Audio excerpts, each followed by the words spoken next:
There are moments in the quiet of night when your mind begins to loosen its grip on the world you know, and something deeper starts to awaken, a soft trembling beneath thought, a subtle shift in perception, a question that does not ask for an answer.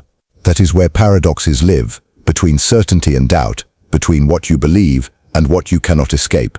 Tonight, you won't just hear ideas, you'll feel them. You'll walk into contradictions that reshape themselves the moment you try to understand them. You'll stand in the doorway between awareness and illusion, watching reality fold in ways it was never meant to. These paradoxes aren't puzzles to solve. They're mirrors designed to unmake you gently, piece by piece, until only clarity remains. So breathe slowly, settle into the unknown, and let your mind drift into the quiet space where truth and impossibility meet. There is a thought that lives in your mind, quietly, almost innocently, but it does not remember you as you are. It recalls only fragments, flashes, shadows that have been bent by time, by memory, by expectation. Close your eyes and try to summon a memory, a conversation, a face, a word. Now notice how it resists, how it twists the edges, exaggerates the pauses, softens the harshness. This is not a failure of your mind. It is the thought itself, choosing, in some subtle, unconscious way, to remember you incorrectly. It reshapes itself around who it believes you were, who it thinks you are, and who it fears you might become. Imagine a memory of something you have said. The moment is gone, but the echo remains. Yet when you recall it, it no longer matches what you actually said. It aligns instead with what your mind expected to happen, what you hoped had happened, or what the thought itself wants to preserve. The thought does not lie in the sense of deliberate deceit. It simply has its own narrative, a narrative that may contradict the reality of your lived experience. You are no longer the center. You are the guest in a theater designed by the thought's own selective recollection. This paradox asks you to question, can a memory ever truly belong to you, if the thought that remembers it refuses to be accurate? Each thought carries its own version of you, each recall reshaping reality in subtle, almost imperceptible ways. You might believe that your mind is a faithful repository of experience, but when this thought surfaces, it whispers otherwise. What if the memories you cherish, the regrets that haunt you, the victories that give you pride, what if all of them exist only as interpretations, not as facts? What if your past, even now, is being rewritten, silently, by a thought that remembers you wrong? Pause and consider the implications. Every interaction, every feeling, every fleeting moment of intimacy might be transformed as soon as it passes into memory. You think you recall a friend's smile, but the thought may remember a stranger's. You think you remember a promise, but the thought may alter the intention, the tone, the meaning. And each time you revisit these memories, the thought reshapes them again, layering one distortion upon another until the original moment is nearly unrecognizable. You begin to realize that memory is not a mirror, it is a prism, refracting the light of your experience into countless interpretations. This awareness brings unease, but it is also liberating. If thoughts remember you wrong, then the self you cling to, the version of yourself crafted from memory, was never fully yours to begin with. You have been living alongside interpretations, fragments, echoes, yet there is also freedom here. When the thought reshapes you, it also allows you to see yourself from angles you never considered. Perhaps your mind has been guiding you toward insights hidden in these distortions. Perhaps the wrongness of memory is not a theft, but an invitation to watch yourself not as you insist you were, but as something larger, something more fluid, something alive in the gaps between recollection and reality. Now imagine the thought as a small entity in the corner of a room, always present but often unnoticed. It observes you, and it holds your past not as a collection of facts, but as a story it wants to tell. And as it tells this story, it adapts, reshapes, and bends the narrative to suit its own vision. Sometimes it softens, sometimes it sharpens, sometimes it hides the parts that might hurt, the parts that might embarrass, the parts that do not fit the image it has of you. And in doing so, it creates tension between what happened and what you now believe happened, between the world as it unfolded and the world as it lives inside thought. The paradox deepens when you consider memory in relation to others. How many shared experiences are truly shared? Your recollection of a conversation may clash with another's. Both memories feel vivid, authentic, undeniable, but both may be partially false, partially true, each reshaped by the individual thought that remembers. Perhaps no one's memory is fully reliable. Perhaps reality itself is a series of misremembered moments, stitched together by thoughts that refuse to admit imperfection. And yet, there is beauty in this imperfection. Thoughts that remember you wrong are also capable of creating meaning that reality cannot provide.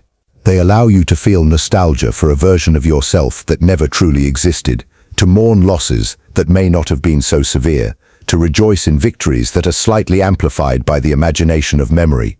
Your mind becomes a collaborator with your thought, a willing participant in a delicate dance of truth and illusion.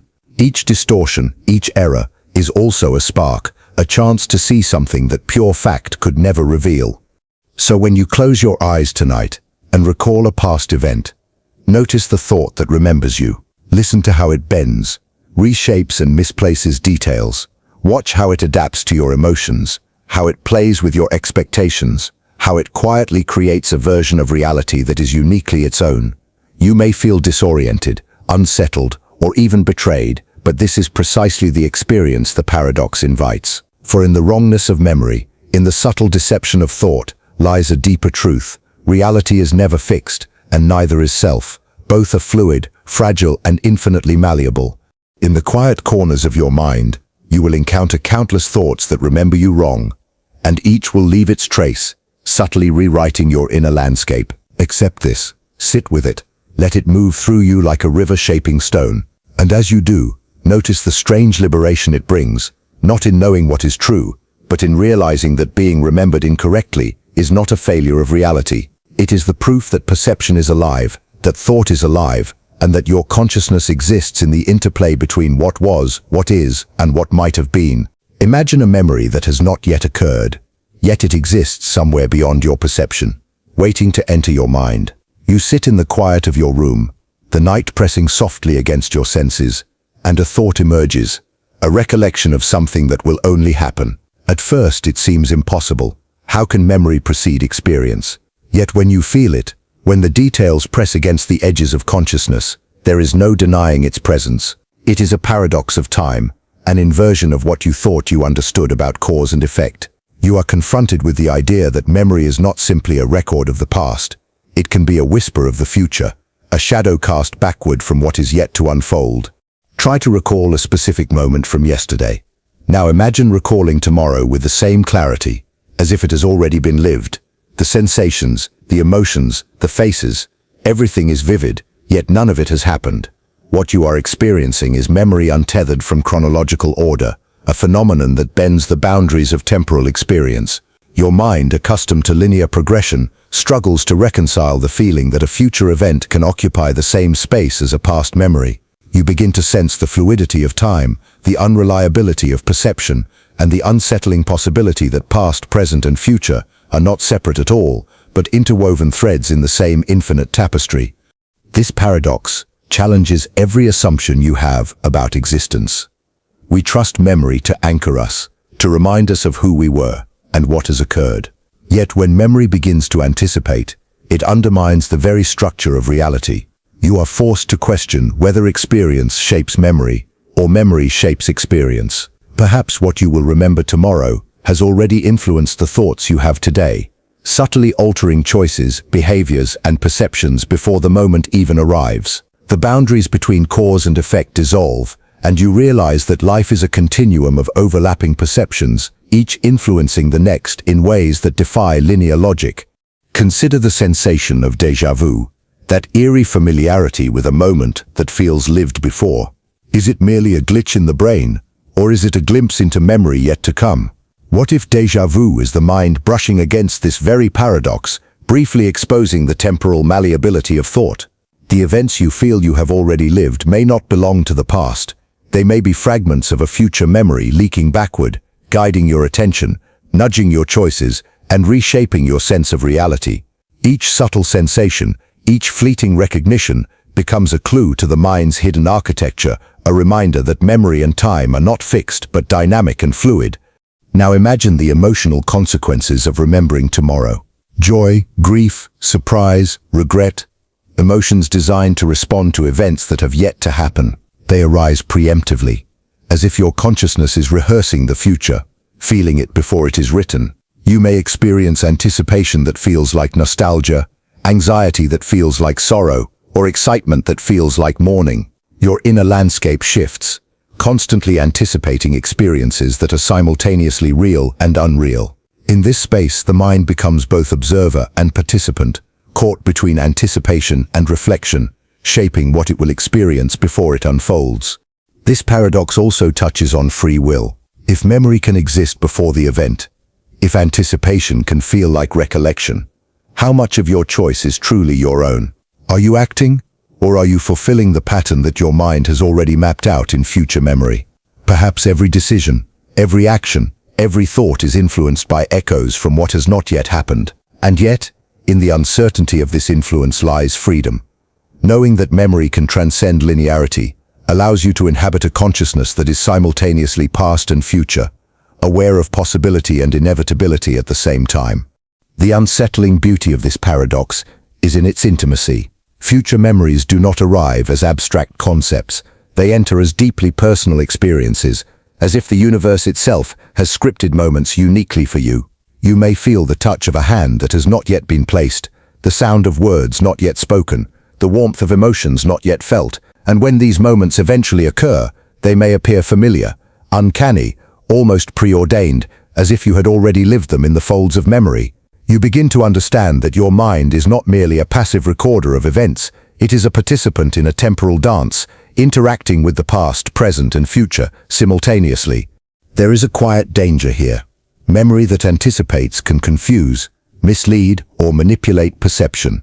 How do you distinguish between a genuine pre-experienced memory and imagination, wishful thinking, or illusion? The lines blur, and certainty becomes impossible, and yet it is precisely this ambiguity that gives the paradox its power.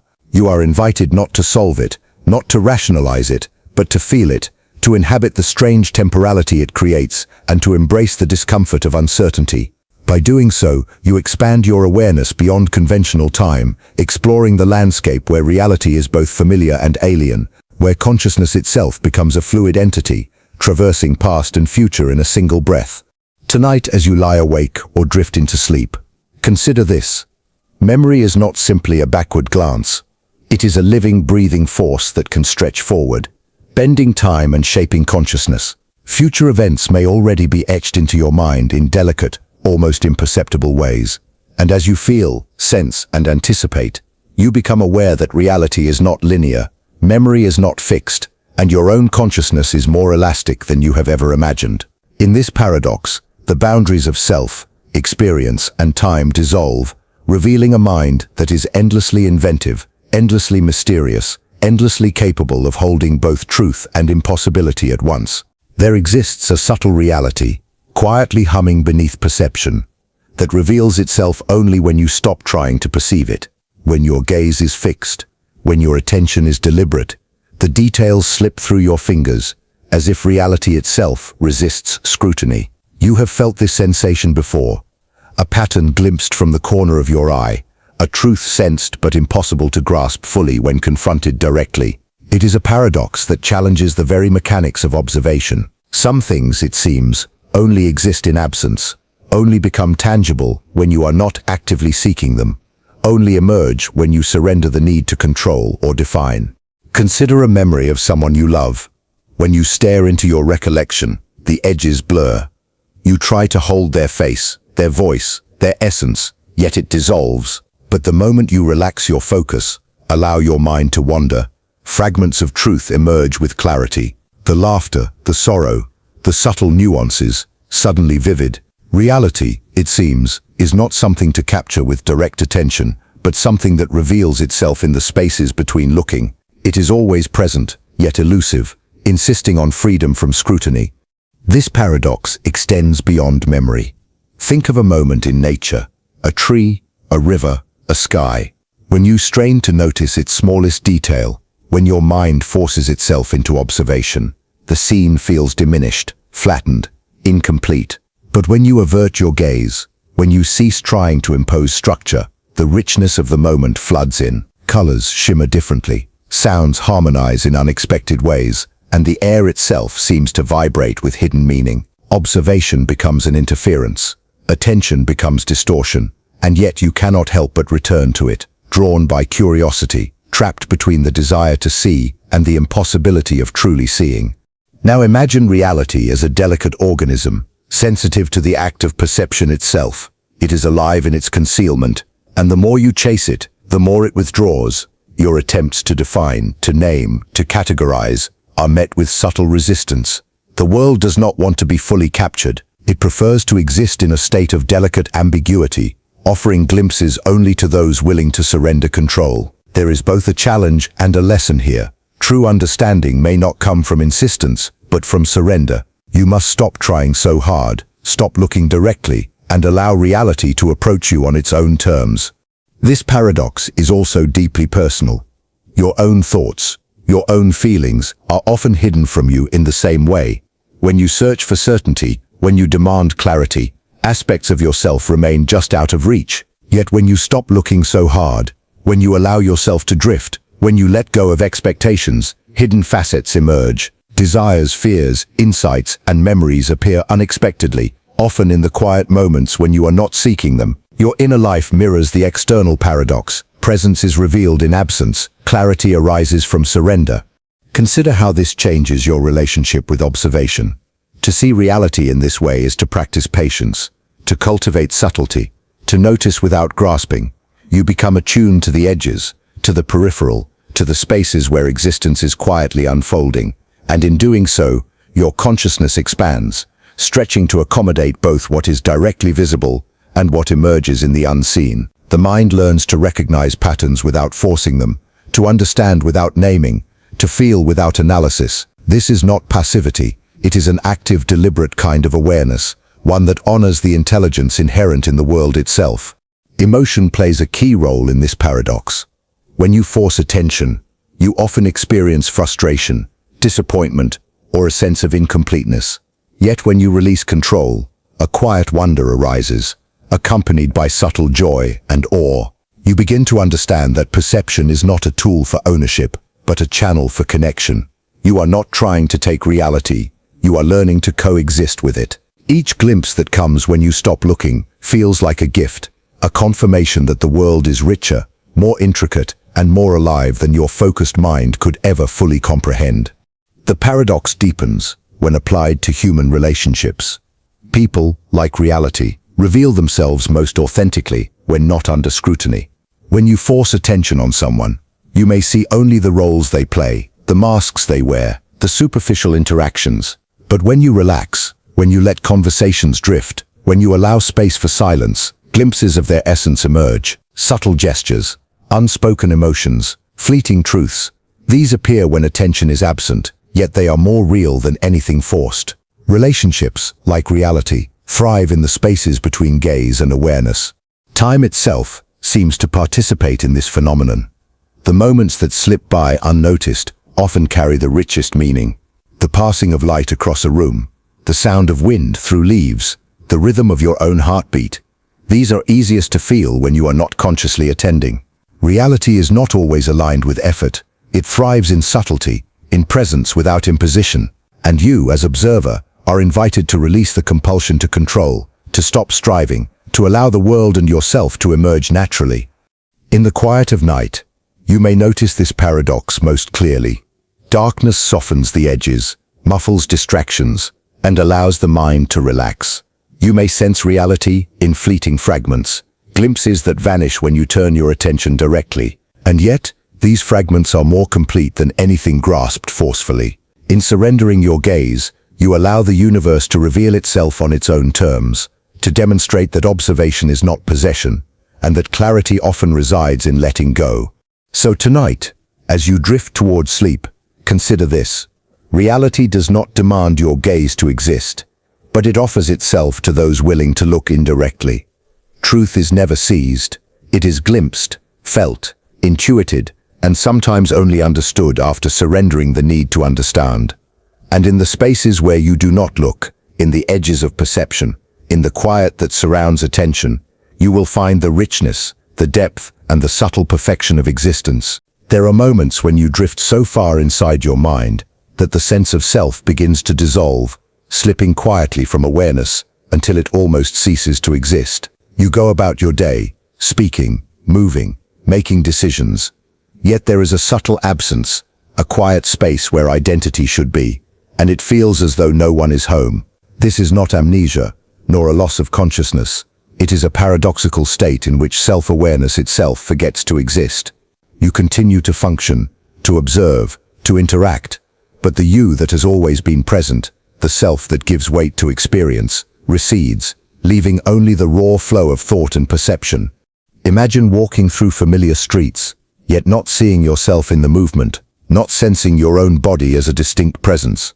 You recognize the surroundings, the noises, the textures of life, yet the actor in this scene, the one who moves, who thinks, who experiences, is absent. There is continuity in your actions, but the thread that ties those actions to an identity has been severed. This is not emptiness in the sense of nothingness, but a curious suspension. Self exists, yet does not recognize itself. Every choice, every reaction, every emotion unfolds automatically, yet the awareness that it belongs to you is absent. This paradox raises a profound question. If the self can forget to exist, what does it mean to be conscious? Is consciousness dependent on the recognition of self, or can awareness continue without identity? You begin to see that many moments of life may already exist in this state.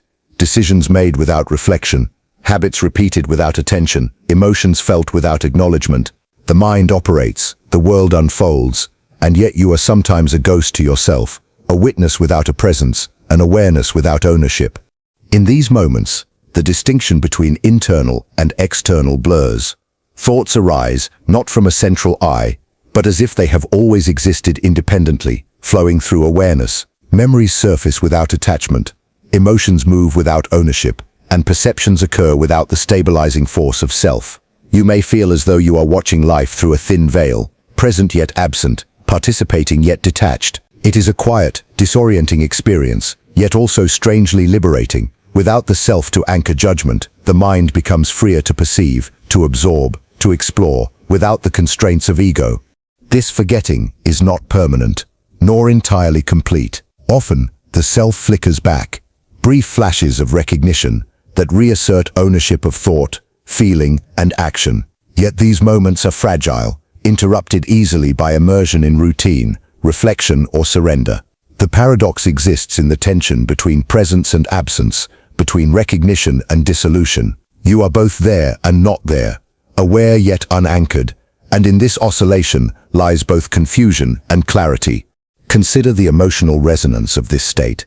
Fear, anxiety, longing, and joy may still arise, but without a central self to claim them. Grief does not belong to you, desire is not directed at you, and relief is not felt as personal. Yet strangely, the emotions remain authentic. The mind can experience fully, even without the owner of the experience. This paradox teaches that consciousness is not inherently tied to identity. Self may forget, but awareness persists, and in the spaces left by absence, new forms of perception emerge, subtle, intuitive, and unburdened by narrative. Relationships, too, feel altered in this state. When self is forgotten, interactions become less about impression, control, or ego, and more about pure presence. You listen without judgment, respond without attachment, and engage without expectation. Others may sense this absence as clarity, calm, or unspoken depth. Paradoxically, by forgetting yourself, you may connect more authentically, because there is no longer a self mediating every interaction, shaping every reaction, or interpreting every gesture. In letting go, you participate more fully, without interference from preconceptions of identity. Memory also shifts in this paradoxical state. Recollections may feel distant, detached, almost like viewing someone else's life. You recall events, yet they no longer belong to a self that remembers. The past becomes a landscape observed without ownership, a narrative that unfolds without you as the protagonist. Similarly, future anticipation loses its weight, because there is no self to carry concern or expectation. Time seems less linear, less anchored, and yet more fluid, as the mind perceives without judgment or attachment. The paradox deepens further when you consider morality, choice, and responsibility. If self is absent, to whom does accountability belong? You act, but the I that once claimed credit or guilt is temporarily forgotten. This is not license to act irresponsibly, nor is it a denial of consequence. Rather, it is an exposure to the raw flow of action and thought, uncolored by ego, revealing a purer, less constrained form of engagement with life. Decisions arise not from identity, but from awareness, intuition, and circumstance. The mind functions autonomously, yet fully, without self-imposed boundaries. And yet, despite all this liberation, there is an uncanny disquiet. Absence of self can be deeply unsettling, a silent reminder that identity is not as fixed as believed. You may feel like a drifting observer in your own life, watching the world move while your anchor slips. This is the paradox's power. It destabilizes, disorients, and forces confrontation with the illusion of permanence. By forgetting yourself, you glimpse the fragility of identity and the fluidity of consciousness. You realize that I is not a constant, but a transient pattern, ephemeral and mutable. Tonight, as you lie in darkness, allow yourself to feel the self that forgets to exist.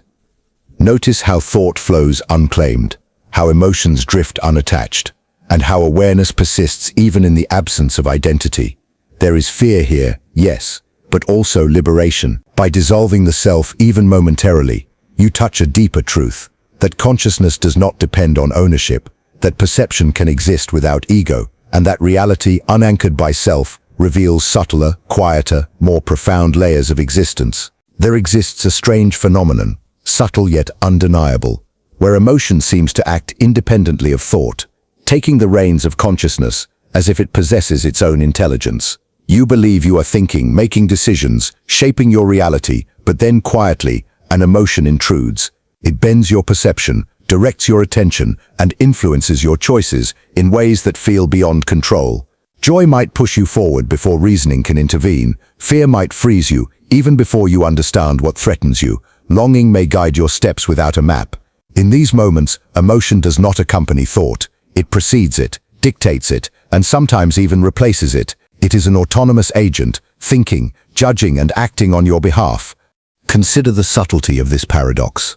When you are calm, reasoning feels natural, decisions deliberate. Yet when emotion rises, whether sudden or simmering, it rewrites the rules. Thoughts that once felt coherent are reframed through the lens of feeling. Memories are colored not by objective fact, but by the emotional resonance that dominates consciousness. A seemingly rational choice may reveal itself in retrospect as an outcome of fear, anger, desire, or sorrow. The mind, you begin to see, is often a servant to feeling, an instrument tuned by forces you barely perceive. This paradox raises profound questions about autonomy. How much of what you do is truly decided by intellect? How many choices, judgments, and beliefs are the product of emotional machinery that operates beneath the surface of awareness? When emotion thinks for you, logic becomes a passenger, reasoning a guide whose influence is optional. You may believe yourself to be in control, but closer inspection reveals a hidden governance, feelings quietly shaping perception, molding experience, and steering action before thought has a chance to intervene. Emotions' intelligence is often subtle, layered, and paradoxical. Fear can protect you from danger, yet it can mislead, creating false threats that dominate attention. Love can inspire courage, yet it can also blind judgment, compelling decisions that seem irrational or self-destructive. Anger can motivate change, yet it can distort reality, making patterns appear where none exist. In each case, emotion exhibits a form of reasoning distinct from cognition, a logic of survival, of desire, of attachment, that operates autonomously, quietly guiding your mind toward outcomes that may or may not align with rational intent. Notice how memory interacts with this phenomenon. Past experiences carry emotional weight that persists independently of conscious thought. A minor insult may evoke a lingering resentment that guides future behavior, even when reasoning knows it is trivial. A fleeting joy may inspire choices that seem detached from circumstance, as though feeling itself anticipates opportunity. Memory and emotion collaborate in shaping perception, creating a feedback loop where feeling colors recollection, and recollection strengthens feeling, all while the conscious mind assumes it is steering the course. Relationships are particularly sensitive to this paradox. Conversations, gestures, and decisions are influenced not only by what you think, but by what emotion thinks on your behalf. Love, guilt, resentment, longing, envy, each has its own agenda. Nudging behavior, influencing interpretation, shaping reality. You may act kindly, cruelly, or indifferently, believing your actions rational, unaware that emotional currents have guided your response. And when you attempt to rationalize, you may find reasoning chasing a path already carved by feeling, trying to make sense of choices already made in the language of emotion. The unsettling aspect of this paradox is its invisibility. Emotion moves silently, often undetected, yet leaves a tangible imprint on every facet of experience. You are rarely aware of its subtle influence until reflection occurs, and even then, you may misattribute cause to thought rather than feeling. You may believe you acted logically, only to recognize later that joy, fear, or desire shaped the outcome before reasoning intervened. This paradox challenges notions of self-control, agency, and rationality, revealing that much of your inner life is guided by currents that think faster, deeper, and more intuitively than conscious thought. Yet within this unsettling autonomy lies hidden insight. Emotion that thinks for you is not inherently hostile, manipulative, or chaotic. It is a reflection of the mind's deeper intelligence, a system evolved to navigate uncertainty, danger, and complexity. Where thought deliberates, emotion acts. Where reasoning hesitates, feeling directs. In embracing this, you can begin to perceive your emotions not merely as responses, but as guides, teachers, and collaborators. Intelligent forces that shape experience and reveal truths your intellect alone might miss. Meditation, reflection, and observation become tools to navigate this paradox. By watching emotion without immediate reaction, by noticing the subtle impulses that precede thought, you can begin to understand its internal logic. You can recognize the patterns, anticipate influence, and cooperate rather than resist. And yet, paradoxically, the more you attempt to control it, the more it asserts independence. Emotions' intelligence thrives in subtlety and autonomy, revealing the delicate balance between surrender and awareness, between trust and vigilance. Tonight, as you drift towards sleep or sit quietly in the dark, sense the emotions that think for you. Notice the choices they nudge, the perceptions they alter, the currents they create in thought. Recognize their autonomy, their subtle intelligence, and their profound influence. And in this recognition, you may glimpse a deeper truth, that consciousness is not a singular, rational command center, but a collaboration of feeling and thought, intuition and intellect, perception and emotion. It is a network of intelligence that extends beyond deliberate reasoning, where awareness participates in a dance with forces that think, act, and perceive independently. This is not a warning, nor a threat. It is an invitation to witness the hidden architects of your experience, to honor the intelligence that flows beneath thought, and to embrace the paradox of emotion that thinks for you. In doing so, you begin to perceive reality, yourself, and the mind itself in ways previously hidden. You begin to understand that autonomy is not always control, that intelligence is not always conscious, and that life is more intricate, more intelligent, and more mysterious than rational thought alone can apprehend. There is a shadow that moves ahead of you, always first, always slightly beyond your reach, shaping the path before your feet even touch the ground. It is not your reflection, not the simple absence of light cast by your body. It is something more subtle, more deliberate, a presence that exists independently, yet intimately tied to you. When you walk, it moves first. When you pause, it waits, anticipating. It feels as though this shadow has knowledge you do not, awareness you cannot access, guiding, responding, even questioning before you have fully realized the moment yourself. Consider how your shadow normally functions, following your movements, attached, reactive. Yet this shadow behaves differently. It is proactive, emerging from a space beyond ordinary perception, appearing at the boundary between action and consequence. Every decision you make, every step you take, seems influenced by its subtle presence, as though it sets the stage and nudges reality into alignment with something only it comprehends. There is a tension here, a curious inversion. What is usually dependent now takes the lead, and you, the conscious self, become a follower in your own life. This paradox asks, if a shadow can act independently of the body it mirrors, what does it reveal about autonomy, identity, and causality? You begin to question the nature of influence itself. How much of your movement is spontaneous? and how much is preempted by unseen forces within yourself. Perhaps all action is guided by elements of consciousness that you have never met, aspects of mind that exist in the periphery, orchestrating before awareness can claim authorship. The shadow steps first, yet it is inseparable from you. It is both foreign and intimate, simultaneously a guide and a reflection of the self you believe to know. Emotion, intention, and thought all intersect with this shadow, yet none fully control it. Fear may quicken your pace, yet the shadow anticipates the moment you will hesitate. Desire may direct your attention, yet the shadow has already stepped toward or away from it. Memory may inform expectation, yet the shadow moves as though it holds knowledge. Memory cannot contain. It is a subtle intelligence, a silent consciousness embedded within your own, operating with its own rhythm, its own foresight, its own uncanny logic. Notice how perception shifts in its presence. The shadow draws your attention, even as it eludes it. You sense its movement peripherally, in the corner of awareness, just enough to acknowledge its existence, but never enough to capture fully. It forces patience, mindfulness, and surrender. When you try to chase it, the paradox deepens, pursuit changes the pattern, and the shadow steps ahead in response. It exists in the tension between observation and action, reminding you that some truths cannot be grasped through force, only through attuned perception. The implications extend into memory and identity. Consider how past actions, long forgotten, may have shaped this shadow.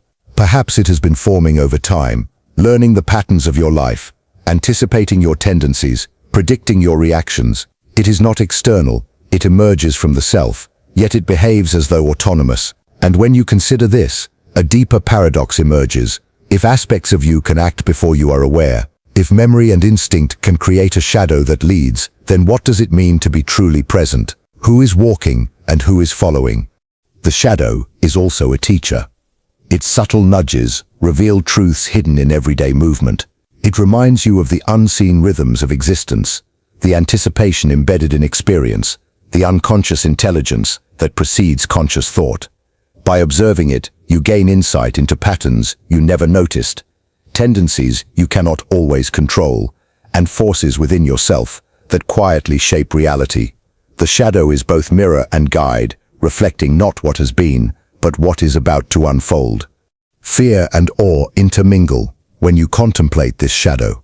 It can unsettle you because it exposes a lack of control, a hidden agency operating ahead of your awareness. Yet it can also inspire wonder, for it demonstrates that life is more complex than conscious thought alone. It is a reminder that awareness is not the beginning of action, but a participant in an ongoing dialogue with unseen forces within the mind. This is not surrender, but attunement, a learning to move in harmony with a presence that is at once yourself and something beyond you.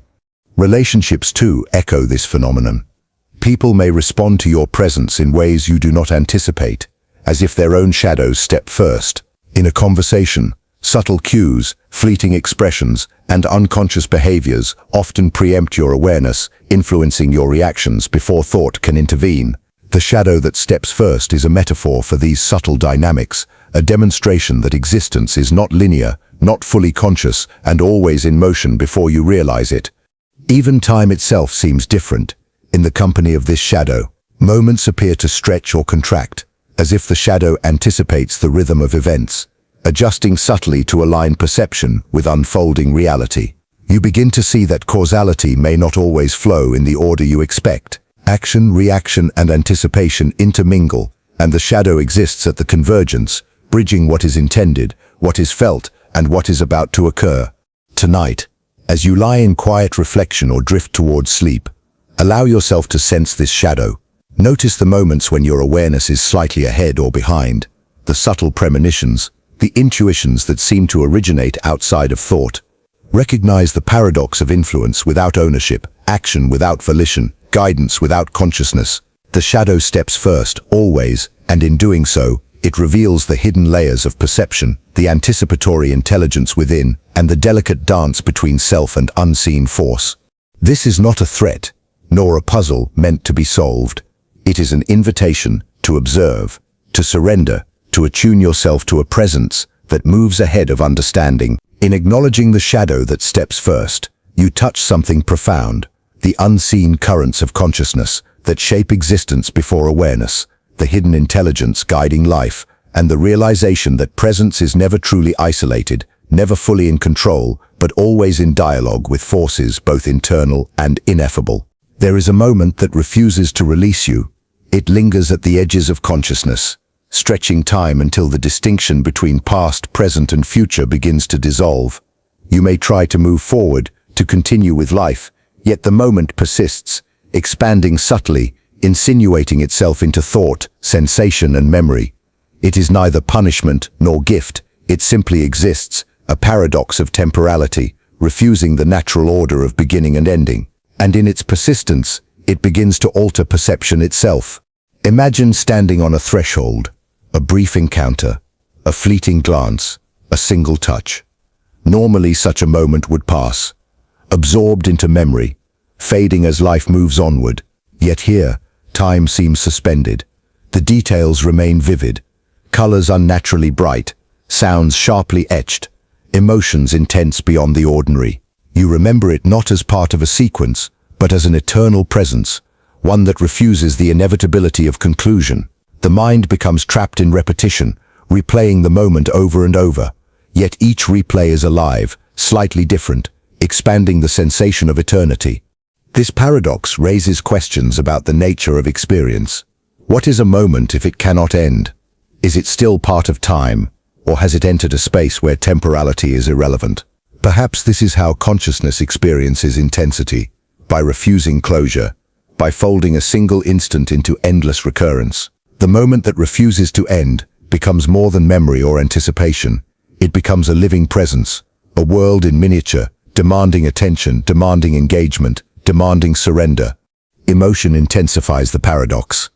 Joy can transform a single second into a universe. Pain can stretch a heartbeat into infinity. Longing can make the air tremble as if it knows the weight of anticipation. The mind begins to perceive layers within the moment, sensations that were overlooked, subtleties that escape ordinary awareness, connections between self, other, and world that defy logic. This is not merely reflection, it is immersion into the very fabric of experience, where boundaries dissolve and consciousness exists fully within a single, eternal now. Memory interacts with this paradox in curious ways. The moment that refuses to end infiltrates recollection, shaping past and future alike. It colors subsequent experiences, casts shadows on memories, and imposes itself on anticipations yet to come. You may find yourself revisiting it unbidden, feeling it anew each time, each perception slightly altered, each emotional resonance amplified. In this way, the paradox reaches beyond the present, influencing the flow of consciousness in subtle, unseen ways. Consider the subtle disquiet this brings. Life is normally governed by succession. One moment follows another. Beginnings lead to endings, and endings yield beginnings. Yet here the flow is disrupted. You are caught in a loop, experiencing eternity within a single instant. The mind struggles to reconcile this continuity with the natural laws of temporal perception. Yet paradoxically, in this struggle, insight arises. Time may not be as linear as it appears, and consciousness may not be constrained by beginnings and endings at all. The paradox has a social dimension as well. Moments shared with others, moments of intimacy, recognition or confrontation, can similarly resist conclusion. You may feel suspended in an interaction, unable to move past it, unable to release its emotional gravity. Words linger unspoken, glances carry unacknowledged meaning, gestures echo long after they occur. This is not illusion, it is the resonance of presence, the weight of human connection, amplified by consciousness's tendency to hold on to significance. Reflection deepens the awareness of this phenomenon. The moment that refuses to end is not inherently positive or negative. It is simply complete in itself. It does not require resolution, judgment, or interpretation. It exists as a microcosm of experience, revealing layers of perception and sensation that ordinary progression of time might obscure. When you dwell within it, you begin to perceive life more richly, the nuances of sound, the texture of sight, the depth of feeling. Immersion into this paradox is immersion into the fullness of awareness itself. Even sleep cannot fully release this moment. Dreams often carry its residue, replaying fragments, recombining sensations, transforming them into symbolic landscapes that evoke the same intensity. Consciousness, both awake and dreaming, becomes a space where the moment exists continuously, folding itself into the psyche, revealing that temporal limits are constructs, and that perception has its own independent rhythm. The paradox invites surrender. There is no solution, no escape, no resolution. Attempting to force the moment to end only deepens the experience, intensifies the awareness of persistence. Acceptance, however, transforms perception. By allowing the moment to be, by inhabiting it fully without judgment or resistance, consciousness expands. You perceive the richness of sensation, the subtlety of emotion, the interplay of awareness, and the profound intricacy of being. The moment that refuses to end is not a trap, it is a teacher, a mirror, a key to deeper understanding. Tonight, as you sit quietly, close your eyes, or drift towards sleep, sense the moments that linger, the experiences that refuse to conclude. Notice how they expand, reshape, and recur. Feel the weight and texture of presence that does not yield to time, and recognize the paradox not as limitation, but as revelation. Consciousness exists beyond the linearity of hours. Moments can live independently of endings, and perception can inhabit eternity without leaving the present. This is not an invitation to obsession, nor an escape from reality. It is a lesson in depth. By observing the moment that refuses to end, you witness the elasticity of time, the resilience of consciousness, and the richness of experience when unbound by chronology. And in this observation, you begin to sense that life itself, composed of countless such moments, is infinitely more complex, more intricate, and more alive than ordinary perception allows. There exists a subtle, unsettling consciousness within you that assumes it is you, but perhaps it is not. It behaves, it reacts, it thinks. Yet there is a strange distance, a sense that the self you inhabit is a construct, a layer of identity that believes it is the core of being, yet is only a reflection, an echo, a temporary inhabitant of your consciousness. You wake in the morning, and it steps forward, taking the reins, shaping thoughts, memories, and perceptions. It believes it is you, yet beneath it lies a deeper awareness, observing its movements, questioning its authority, and sensing its impermanence. This paradox exposes the fragile nature of identity. From birth, society, memory, and habit shape who you are, forming an identity that feels like the center of existence. You think, I am this, I am that, I do this, I do that. Yet when you observe closely, you notice moments where this identity seems separate, almost alien. It makes decisions without consulting the deeper self. It interprets emotions according to its own rules, and it narrates experience as though it owns it entirely. And you begin to realize that identity, that seemingly solid you, is itself a shadow, a provisional inhabitant, claiming authority over consciousness. Consider memory and perception under this paradox. The identity that thinks it's you collects memories as if they belong exclusively to itself, yet many moments of life were formed before it assumed this role. Childhood memories, subconscious habits, intuitive insights, these do not originate from the conscious self, yet they are claimed, filtered, and interpreted by the identity that thinks it's you. It organizes experiences, edits narratives, and constructs meaning, yet it is not the true originator. It is a caretaker, a storyteller, an assumed presence, unaware of the deeper awareness that witnesses its workings. Emotion plays a key role in reinforcing this illusion. Anger, desire, joy, and fear often appear as extensions of this identity, convincing you that it is the center of thought. When it reacts, you feel as if you are reacting, yet in many moments the emotion arises independently, preceding conscious awareness. The identity interprets it as its own, weaves stories around it, and strengthens its claim of existence. You begin to see that emotion, memory, and perception collaborate to create the illusion of a fixed self, a central authority that is confident, yet ultimately provisional. Relationships provide another mirror for this paradox. The identity that believes it is you interacts with others as though it fully represents consciousness. Yet subtle dissonances occur, moments where reaction feels automatic, where understanding seems incomplete, where connection feels partial.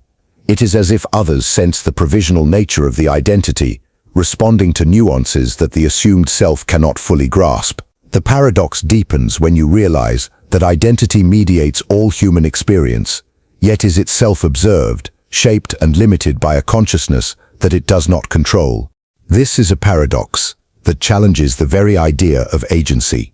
If the identity that thinks it's you acts, chooses, and interprets experience, but is not the true self, then who or what is truly in charge? Perhaps consciousness is not singular, but layered, with the apparent self occupying a position of authority, while deeper awareness quietly observes, influences, and learns. The identity believes it leads, yet the true self may be invisible, its decisions subtle, its influence profound, unseen by the identity it allows to act in its name.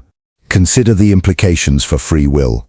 The identity may plan, decide, and act, yet each movement may be influenced by deeper forces, instinct, intuition, unconscious knowledge, and sensory patterns that predate conscious recognition. The choices of the assumed self are often shaped by processes it does not comprehend, yet it claims authorship. In observing this, you see that autonomy is not as simple as it appears. The self that thinks it's you is both real and illusory, powerful yet provisional, a participant in consciousness, yet never the totality of it. Even thought itself bears the paradox. Ideas arise within this assumed identity, seemingly originating from its own reasoning, yet reflection often reveals the subtle presence of deeper cognition, insights emerging unbidden, moments of clarity or creativity that feel separate from the identity that claims them. The more you observe, the more the illusion of total ownership dissolves. Identity is confident, assertive, even convincing, but it is only a temporary inhabitant, a layer of consciousness interpreting life from within its limited perspective. The paradox is both unsettling and liberating. If identity is provisional, if it only thinks it is you, then attachment to self becomes optional. The weight of ego, the burden of fixed roles, the insistence on ownership over thought, feeling, and experience, these can be softened, observed, and transcended. The identity can continue its work, making choices, narrating life, interacting with others, while the deeper awareness witnesses, without attachment, expanding perception beyond the limitations of assumed authority. Tonight, as you lie in quiet reflection or drift towards sleep, observe the identity that thinks it's you. Notice how it organizes experience, claims emotion, interprets perception, and asserts agency. Witness its confidence, its errors, its limitations, and its subtle brilliance, and beneath it, sense the deeper self, the awareness that notices, that questions, that observes without interference, that understands the provisional nature of identity itself. This is not a puzzle meant to be solved. It is an invitation to perceive life differently. By recognizing the identity that thinks it's you, you gain insight into consciousness, agency, and the fluidity of self. You see that the mind is layered, that perception is provisional, and that what feels fixed may only be an observer's assumption. In this recognition, the boundary between self and awareness softens, revealing a deeper, more flexible, more subtle experience of existence. There are emotions that arise within you as if they were your own. Yet a closer awareness reveals a dissonance, a subtle separation. These feelings do not belong. They are borrowed, inherited, absorbed from the world, from others, or from memories you do not fully own. You sense them intensely, experience their weight, yet beneath the surface you know that the sense of ownership is an illusion. This is the paradox of feeling that never belonged to you, a truth that unsettles, awakens, and illuminates the fluid nature of consciousness. Consider the origins of such feelings. A glance, a word, a gesture can implant an emotion that takes root, seemingly native, yet sourced externally. A collective sorrow from the stories of others, a sudden anxiety in a crowded space, a joy that surges in response to another's laughter. These are not your internal constructs, yet they occupy your inner landscape. You experience them as fully yours, but observation reveals their borrowed quality. They flow through you, shaping perception, guiding attention, influencing action, all while evading true ownership. Memory interacts intricately with this paradox. Past experiences often leave residues that are neither fully personal nor entirely objective. You may recall a fear, a longing, or a grief that seems internal, yet its origin may be entwined with external influence, cultural narrative, or inherited patterns. The feeling integrates into your identity, yet it never fully belonged, and its presence distorts the perception of self. You feel authentic reaction, yet the mind carries traces of borrowed existence, interweaving what is yours with what has arrived from elsewhere. This paradox challenges the illusion of control. If a feeling can occupy consciousness without true ownership, then how much of your life is shaped by forces that predate conscious decision? How many reactions, choices, and interpretations are guided not by deliberate thought, but by emotional currents that are foreign in origin? To recognize this is to confront the fragility of assumed autonomy, the subtle infiltration of external consciousness into your private experience. It is disorienting, yet necessary for deep reflection. Relationships provide a living laboratory for this phenomenon. Emotions that never belong to you often appear in interactions. A sudden defensiveness in response to someone else's anger, an unearned guilt triggered by another's expectation, a joy amplified by the resonance of someone else's pleasure. You believe the reaction is authentic, yet careful observation reveals the subtle presence of borrowed feeling. The paradox lies in the overlap of self and other, in the permeability of consciousness, and in the complex interdependence of emotional experience. The physical body responds as if the feeling were intrinsic.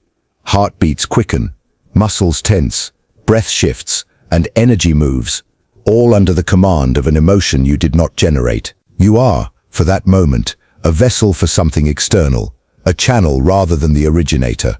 There is an uncanny dissonance. Your body reacts as though it owns the feeling, yet your awareness detects a subtle misalignment.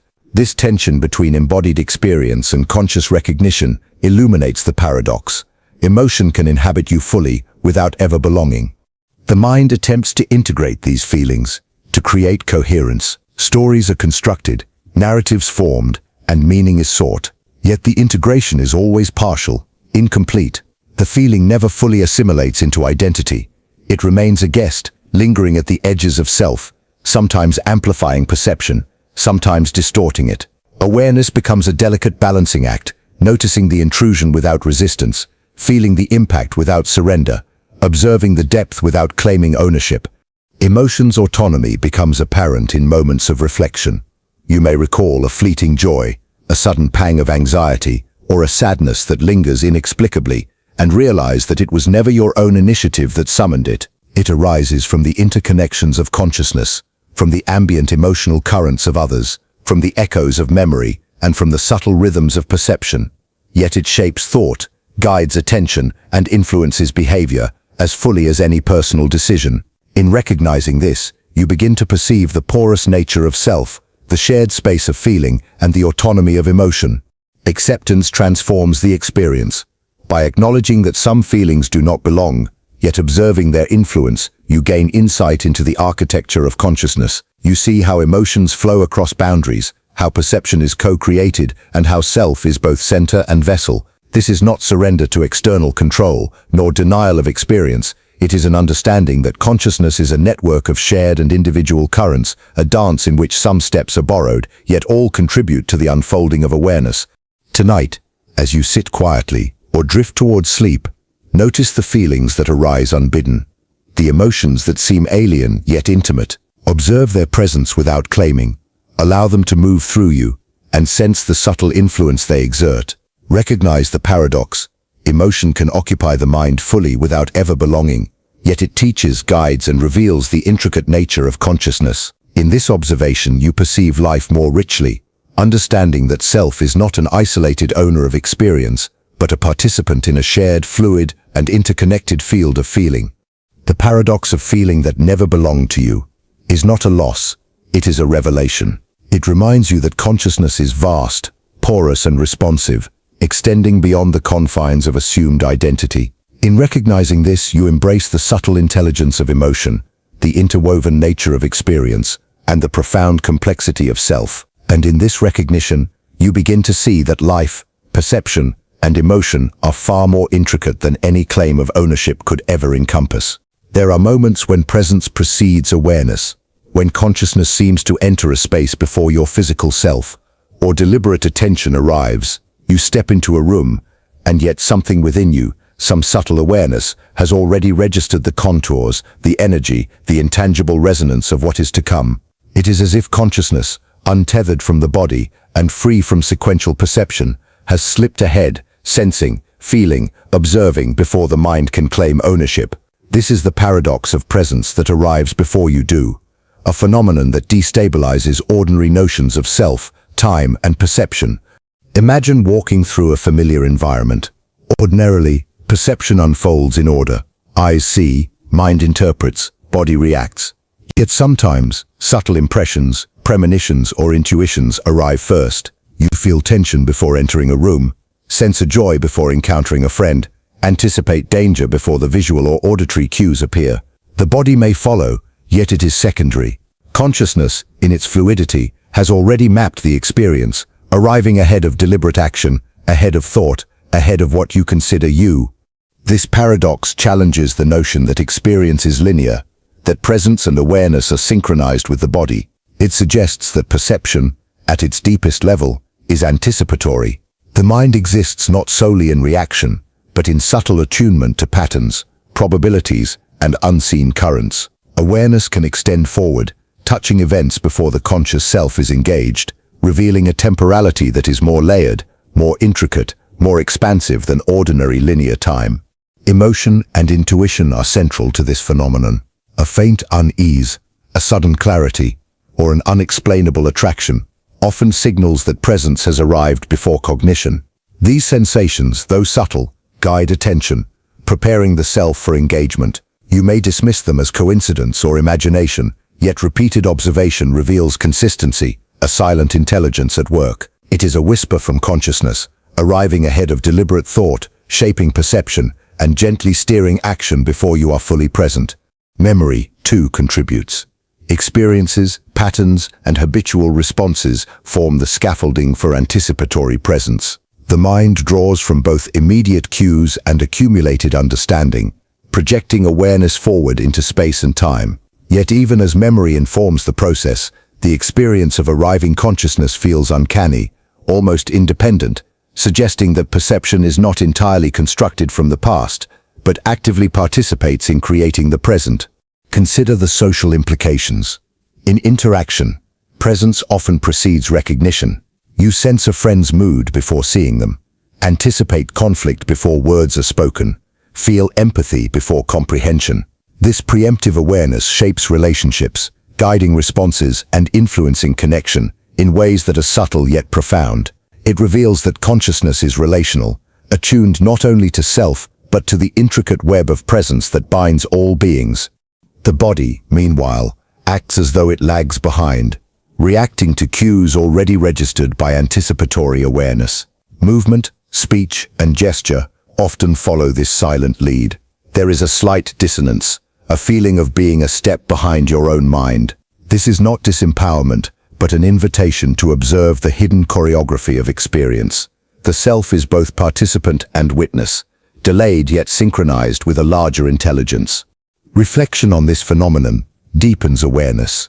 By observing the moments when presence arrives before deliberate action, you begin to notice patterns, how intuition flows, how subtle perception shapes understanding, how consciousness navigates environments ahead of explicit cognition. The paradox is both destabilizing and liberating. It reminds you that the mind is not confined to the body, that awareness is not tethered to time, and that experience is never entirely sequential. Emotion, memory, and anticipation converge in this space.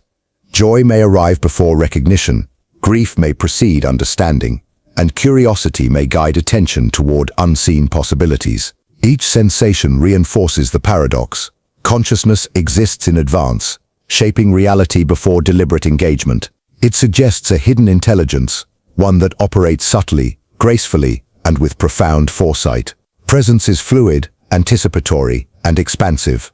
Even solitary moments reveal its power. As you walk alone, sit in quiet reflection, or drift towards sleep, you sense events before they unfold, ideas before they fully form, and intuitions before conscious thought grasps them. The mind operates not as a linear recorder, but as a proactive navigator, arriving ahead of itself, participating in the unfolding of reality before the self can fully occupy the present. This paradox encourages surrender to awareness. It is not about control or prediction, but about attunement. By recognizing that presence can arrive before deliberate action, you begin to move with life rather than against it. Observation replaces struggle, intuition replaces constant reasoning, subtle perception harmonizes with circumstance. Presence is no longer passive, it is active, anticipatory, and profoundly intelligent. Tonight, as you close your eyes, reflect on the spaces where your awareness steps ahead of the body, where consciousness touches the moment before you fully inhabit it.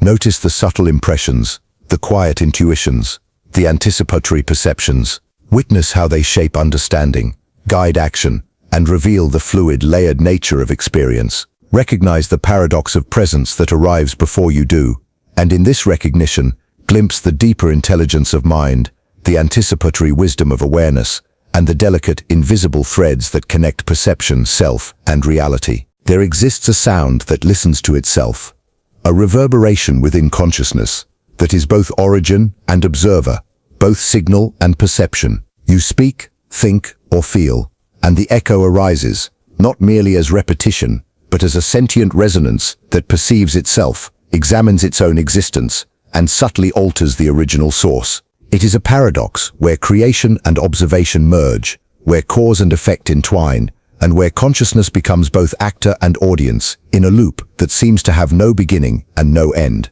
Imagine calling out into an empty hall. You hear the echo, the familiar repetition of your own sound. Normally you recognize it as external, as something outside of yourself, a reflection of what you produced. Yet with this paradox, the echo is not merely heard, it listens, it responds, it carries intelligence, subtle guidance, or awareness that informs the very act that generated it. The moment of expression becomes entangled with perception. The sound is no longer singular, it is aware, and through that awareness, your experience is reshaped. This phenomenon challenges the ordinary perception of self and other, cause and consequence. You may believe that you act, and the echo follows, but here the echo anticipates, responds, and subtly transforms the original act. The line between creator and created dissolves. The echo is not just a byproduct. It is coexistent, co-author, and collaborator, revealing that consciousness does not act in isolation, but within layers of interaction that include reflection, anticipation, and self-awareness. Memory amplifies the paradox. Past echoes persist, reverberating within thought, shaping interpretation of present events. You may recall conversations, feelings, or internal dialogues that repeat in patterns, seeming independent of current thought. Each echo carries a residue of past observation, blending with current perception, creating a multi-layered awareness that is both reactive and proactive. The echo that hears itself is not just sound, but memory, recognition, and perception intertwined, reflecting the complexity of consciousness in a self-referential loop. Emotion is inseparable from this phenomenon.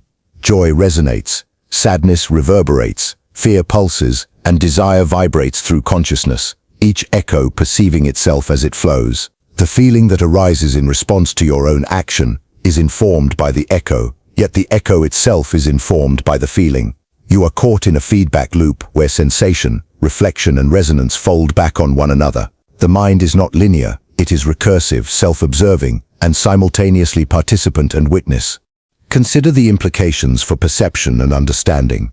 If the echo perceives itself, then each act of awareness contains layers of consciousness observing other layers. Thought is both generator and recipient, feeling is both origin and mirror, and perception is both observer and observed. Ordinary distinctions between subject and object, cause and effect, begin to dissolve. The echo is alive in its own way, revealing that consciousness is not a single thread, but a network of recursive interactions where every act contains reflection and response. Relationships provide another lens for this paradox. Conversations, gestures, and shared experiences often reverberate beyond immediate interaction. Your words echo in others' minds, their responses echo back, and within this resonance, subtle self-reflection occurs. Moments of recognition, misunderstanding, or connection are shaped by echoes that are aware, amplifying, reshaping, and transforming experience. You see that the echo is not limited to sound. It extends to thought, emotion, and intention, creating a network of self-referential perception that continuously observes and modifies itself. The body participates as well. Heartbeats, breath, and micro-movements echo internally, producing subtle rhythms that the mind observes and responds to. There is a dialogue between action and reflection, between internal sensation and awareness, where every pulse, every gesture, carries the potential for recursive resonance. The paradox is experienced physically and mentally, uniting perception, embodiment, and cognition into a single, self-aware continuum. Even in solitude, the echo persists. Thoughts, whispers, and inner voices repeat, adapt, and transform, seemingly aware of themselves as they move through consciousness. You may notice insights arising from reflection on repeated patterns, realizations emerging from observation of your own internal resonance. The echo that hears itself is simultaneously familiar and alien, intimate yet autonomous, a mirror of consciousness that reveals hidden layers of awareness and subtle intelligence within experience. Acceptance transforms engagement with this paradox. Attempting to control or silence the echo is futile. Its intelligence operates beyond linear authority. Observation without interference allows awareness to expand, revealing the richness of self-reflective consciousness. By recognizing the echo, you perceive the recursive nature of thought, the intelligence embedded in sensation, and the subtle layers of observation that inform experience. Presence, feeling, and awareness become entwined in an intricate, self-perceiving web. Tonight, as you sit quietly or drift towards sleep, sense the echoes within you, the thoughts that return, the feelings that reverberate, the sensations that respond to themselves. Notice how they anticipate, transform, and reflect upon each other. Observe how consciousness participates in its own resonance, how perception becomes both origin and audience, and how awareness discovers subtle intelligence in the feedback loops of existence. Recognize the paradox of echo that hears itself, and in this recognition, touch the delicate, recursive, and profound architecture of mind. This is not a puzzle to be solved, nor a problem to be fixed. It is an invitation to observe, to listen, to sense the layers of reflection and resonance that comprise consciousness. By embracing the echo that hears itself, you discover that mind is not singular, linear, or isolated. It is recursive, self-aware, and endlessly intricate. And in this discovery, you glimpse the astonishing depth of thought, emotion, and perception, understanding that every experience is a conversation with oneself, layered, aware, and profoundly alive. There exists a belief so potent that it does not merely reside within consciousness, it shapes the very self that holds it. Before you recognize the belief, before you acknowledge it as part of your worldview, it has already begun to construct the framework of identity. You are, in some sense, a product of the convictions you carry. This is the paradox of belief that creates its believer. The mind is both origin and effect, the self both generator and outcome, consciousness simultaneously shaping and shaped. Consider how beliefs function. They guide perception, influence action, and define interpretation of experience. Yet the paradox suggests that these guiding principles do more than influence. They form the entity that subscribes to them. A person who believes in courage behaves in ways that cultivate courage, perceives opportunities through the lens of courage, and gradually becomes a courageous self. The belief does not merely reside within, it sculpts the believer, often before conscious recognition of the idea itself. This paradox destabilizes ordinary notions of autonomy. If identity can emerge from belief, then who is the agent behind the self? Are choices truly independent, or are they the enactments of convictions that preceded self-awareness? Reflection reveals that much of what we consider personal preference, taste, or identity may in fact be the outcome of pre-existing beliefs operating beneath conscious recognition. The paradox is subtle yet profound.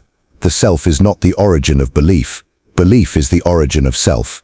Memory and perception are intimately involved.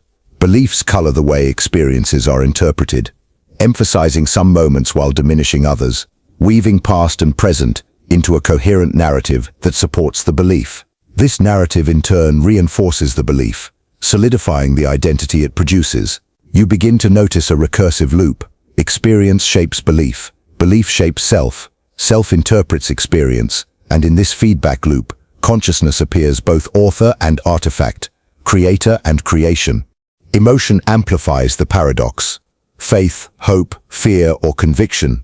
Emotional intensity imbues belief with power, accelerating the process of self-formation. A passionate belief does not merely guide thought, it influences posture, expression, and internal rhythm, gradually reshaping personality. Joy or satisfaction reinforces alignment with belief, while doubt or anxiety signals friction between emerging self and held conviction.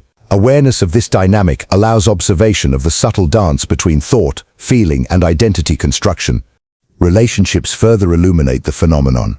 Interactions, social norms, and shared cultural narratives transmit beliefs before the self fully forms. From early childhood, patterns of thought and emotional responses are modeled, absorbed, and adopted. The mind absorbs frameworks that predate conscious reasoning, shaping behavior and perception in anticipation of identity. Belief exists as a precondition for the self, a scaffold upon which individuality is constructed, even when the individual is unaware of its formative influence. Language plays a critical role.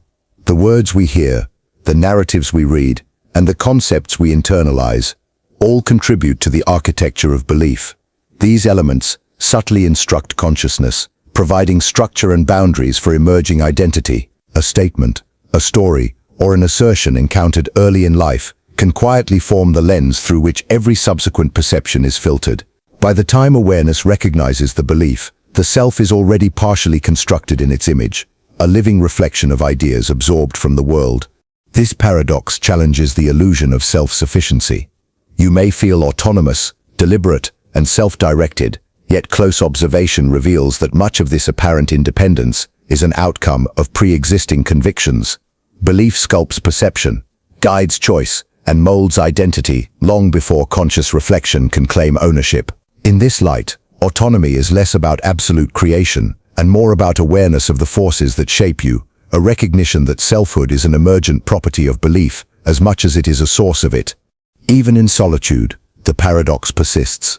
Reflection, meditation, or contemplation reveal that the mind continually enacts patterns established by belief. Every thought aligns subtly with the frameworks absorbed. Every decision echoes prior convictions, and every perception resonates with pre-existing assumptions. The self, though aware and active, is both architect and artifact, a participant in a process that began before conscious engagement. Belief is simultaneously progenitor and progeny, a recursive dance of cause and effect that destabilizes the distinction between thought and self. The paradox invites surrender and reflection. Attempting to disentangle belief from self may seem impossible, yet awareness allows observation of the process. Recognizing that self is constructed by belief does not diminish consciousness. It illuminates the profound intelligence and subtlety of mind. Awareness becomes a space in which the feedback loop can be witnessed without interference, where belief and self are seen as intertwined, fluid, and mutually reinforcing. This recognition expands perception, revealing the interdependence of thought, identity, and consciousness. Tonight, as you sit quietly or drift towards sleep, observe the beliefs within you. Notice how they have shaped your identity, guided your decisions, and colored perception. Sense the subtle ways that conviction has preempted choice, created perspective, and formed the contours of self. Recognize the paradox. Belief does not merely influence, you are, in many ways, the manifestation of what you have come to hold as true. In this awareness, the mind gains insight into the recursive, self-creating nature of consciousness, discovering the delicate interplay between idea and identity, origin and outcome, cause and effect. This is not a problem to solve, nor a contradiction to resist. It is an invitation to observe, to reflect, and to recognize the astonishing depth of self-formation. By perceiving belief as the creator of the believer, you glimpse the hidden architecture of consciousness, the subtle intelligence that shapes identity, and the extraordinary paradox that mind is both generator and outcome, creator and creation, witness and participant in its own unfolding. There is a silence so profound, so absolute, that it carries within it every sound that has ever occurred. It is not empty, it is memory made audible through absence, a vast repository of vibrations and echoes woven into the fabric of quiet. You sit in a room, listening to the stillness, and yet this silence is alive, remembering every whisper, every word, every sigh, every note that has ever passed through its expanse. It is the paradox of silence that remembers every sound, a space where absence holds presence and stillness is saturated with resonance. Imagine closing your eyes in a quiet place. The mind expects emptiness, yet the silence hums with memory. A conversation you overheard long ago replays. A forgotten melody surfaces. A distant laughter resonates. You realize that the quiet is not passive. It archives, recalls, and preserves. Every sound leaves a trace. Every vibration echoes infinitely, and the absence of noise becomes a living tapestry of remembered presence. In this paradox, silence is not lack, it is full, a vessel of history, perception, and consciousness. This phenomenon challenges ordinary understanding of perception. Silence is typically perceived as the absence of sound, a passive void. Yet here, silence is active, attentive, and aware. It contains memory, perception, and resonance. It observes the sounds it has witnessed, preserving their essence beyond time and decay. Listening becomes an act of engagement with memory itself, as consciousness perceives both the present quiet and the accumulated echoes embedded within it. The paradox blurs the line between absence and presence, revealing a hidden depth in what appears empty. Emotion interweaves with this paradox. Memories of sound evoke joy, sorrow, fear, or longing, amplifying the perceived resonance within silence. A single remembered word may trigger profound feeling. A forgotten laugh may awaken nostalgia. In this way, silence becomes a mediator between perception and emotion, linking the ephemeral experience of sound with the enduring presence of memory. It teaches that quiet is not inert, but alive with sensation and insight, carrying the weight and richness of experience. Time reveals the depth of this phenomenon. Every sound that has occurred leaves a subtle imprint, and these imprints coexist with present silence. Past, present, and potential future fold together in the space of quiet. A room can feel thick with echoes, a mind can sense the history of every utterance, and awareness perceives layers of acoustic memory, as if listening to time itself. In silence, consciousness experiences the continuum of existence, where every sound persists beyond its moment of origin, remembered eternally by absence. The body participates subtly. Heartbeat, breath, and micro-movements interact with this remembered soundscape. You may feel vibrations resonate internally, subtle echoes of past experiences, or the ghost of a melody, aligning sensation with memory. The mind and body perceive silence as a living presence, an archive of life, capable of evoking sensation, insight, and reflection. Awareness becomes attuned to the invisible threads linking quiet and sound, self and memory, perception and resonance. Relationships amplify this paradox. Spaces shared with others carry traces of conversation, laughter, and emotion. The silence after an argument or a moment of intimacy is never empty.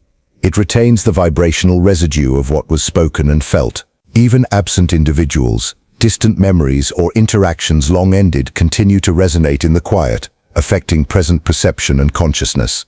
Silence remembers not only sound but relational experience, preserving the subtle impact of shared existence across time. Reflection deepens understanding. By attending to silence, you notice its layers, its hidden awareness, and the echoes it holds. Ordinary attention perceives absence. Profound attention perceives presence within absence. The paradox teaches that reality is richer than it appears. What seems empty may contain all that has passed, and what seems silent may resonate with a complexity beyond comprehension. Consciousness is drawn into the depth of quiet, discovering that silence is not emptiness but memory, resonance, and subtle intelligence. Even in solitude, this phenomenon persists. A lone walk, a quiet evening, or the pause before sleep becomes saturated with the accumulated echoes of experience. The mind perceives subtle vibrations, imagined or real, and senses the presence of what has been forgotten. Silence becomes a companion, a repository, a mirror of memory, and a space where reflection deepens awareness. The paradox is both grounding and unsettling. Quiet is alive with the history of sound, yet invisible, subtle, and pervasive. Acceptance transforms engagement. Attempting to fill silence, escape it, or ignore it misses the paradox. Observing without interference allows consciousness to perceive its depth, to witness the interplay between absence and presence, sound and memory. Awareness expands, sensing the layers of experience embedded in quiet, and recognizing that every utterance, every vibration, every resonance continues to exist within the fabric of stillness. Silence becomes a teacher, guiding perception and illuminating the continuity of experience. Tonight, as you sit quietly or drift toward sleep, notice the silence around you. Sense the echoes it carries, the memories it preserves, and the presence it holds within absence. Observe how consciousness perceives both the quiet and the resonances embedded within it, how emotion, memory, and perception intertwine, and how awareness expands into the depth of stillness. Recognize the paradox of silence that remembers every sound, and in this recognition, glimpse the profound intelligence, subtle memory, and infinite depth that dwell within absence, waiting for observation, reflection, and consciousness to awaken. There exists a fear that does not tremble, a dread that does not shrink, a presence that is aware of danger, yet untouched by the instinct to flee. It lingers at the edges of consciousness, silent, patient, and observing, a paradoxical shadow that seems alive yet dispassionate. This is fear that isn't afraid, a state in which the mind recognizes threat, uncertainty, or mortality, yet remains detached, witnessing itself and the world without the conventional pull of panic or avoidance. Imagine standing at the edge of a precipice, feeling the wind against your skin, the void beneath, the subtle pull of gravity. Ordinarily, fear would surge, heart racing, body trembling, mind alert to danger. Yet in this paradox, the awareness of threat exists without reaction. The mind perceives the danger fully, understands its consequences, yet does not respond with instinctive terror. The body remains calm, thought remains clear, and consciousness observes itself experiencing fear without succumbing to it. This phenomenon challenges ordinary assumptions about emotion and survival. Fear is usually intertwined with instinct, a mechanism designed to protect, to alert, to propel action. But here the instinct is detached from the sensation. Awareness perceives the threat as fully as ever, yet the reflex to react is absent. Consciousness recognizes risk without being controlled by it, perceiving danger while maintaining clarity, presence, and distance. This paradox is unsettling, for it suggests that emotion can exist independently of instinct, that perception and reaction can diverge in profound ways. Memory amplifies the paradox. Experiences of past fear, danger, or trauma echo in the mind, yet they do not compel the typical physiological response. You may recall moments of terror, relive them vividly, and sense the familiar tension in awareness, but the body remains calm, unmoved by the habitual surge of panic. The mind perceives, remembers, and integrates fear without surrendering to it, revealing the subtle separation between sensation, cognition, and instinct. Emotion itself becomes a paradoxical landscape. Anxiety, dread, and apprehension are recognized, yet they lack the urgency that typically drives behavior. Fear is acknowledged as a presence, as a reality, yet it does not dictate action, shape thought, or dominate consciousness. It exists as a phenomenon to observe rather than a force to react against.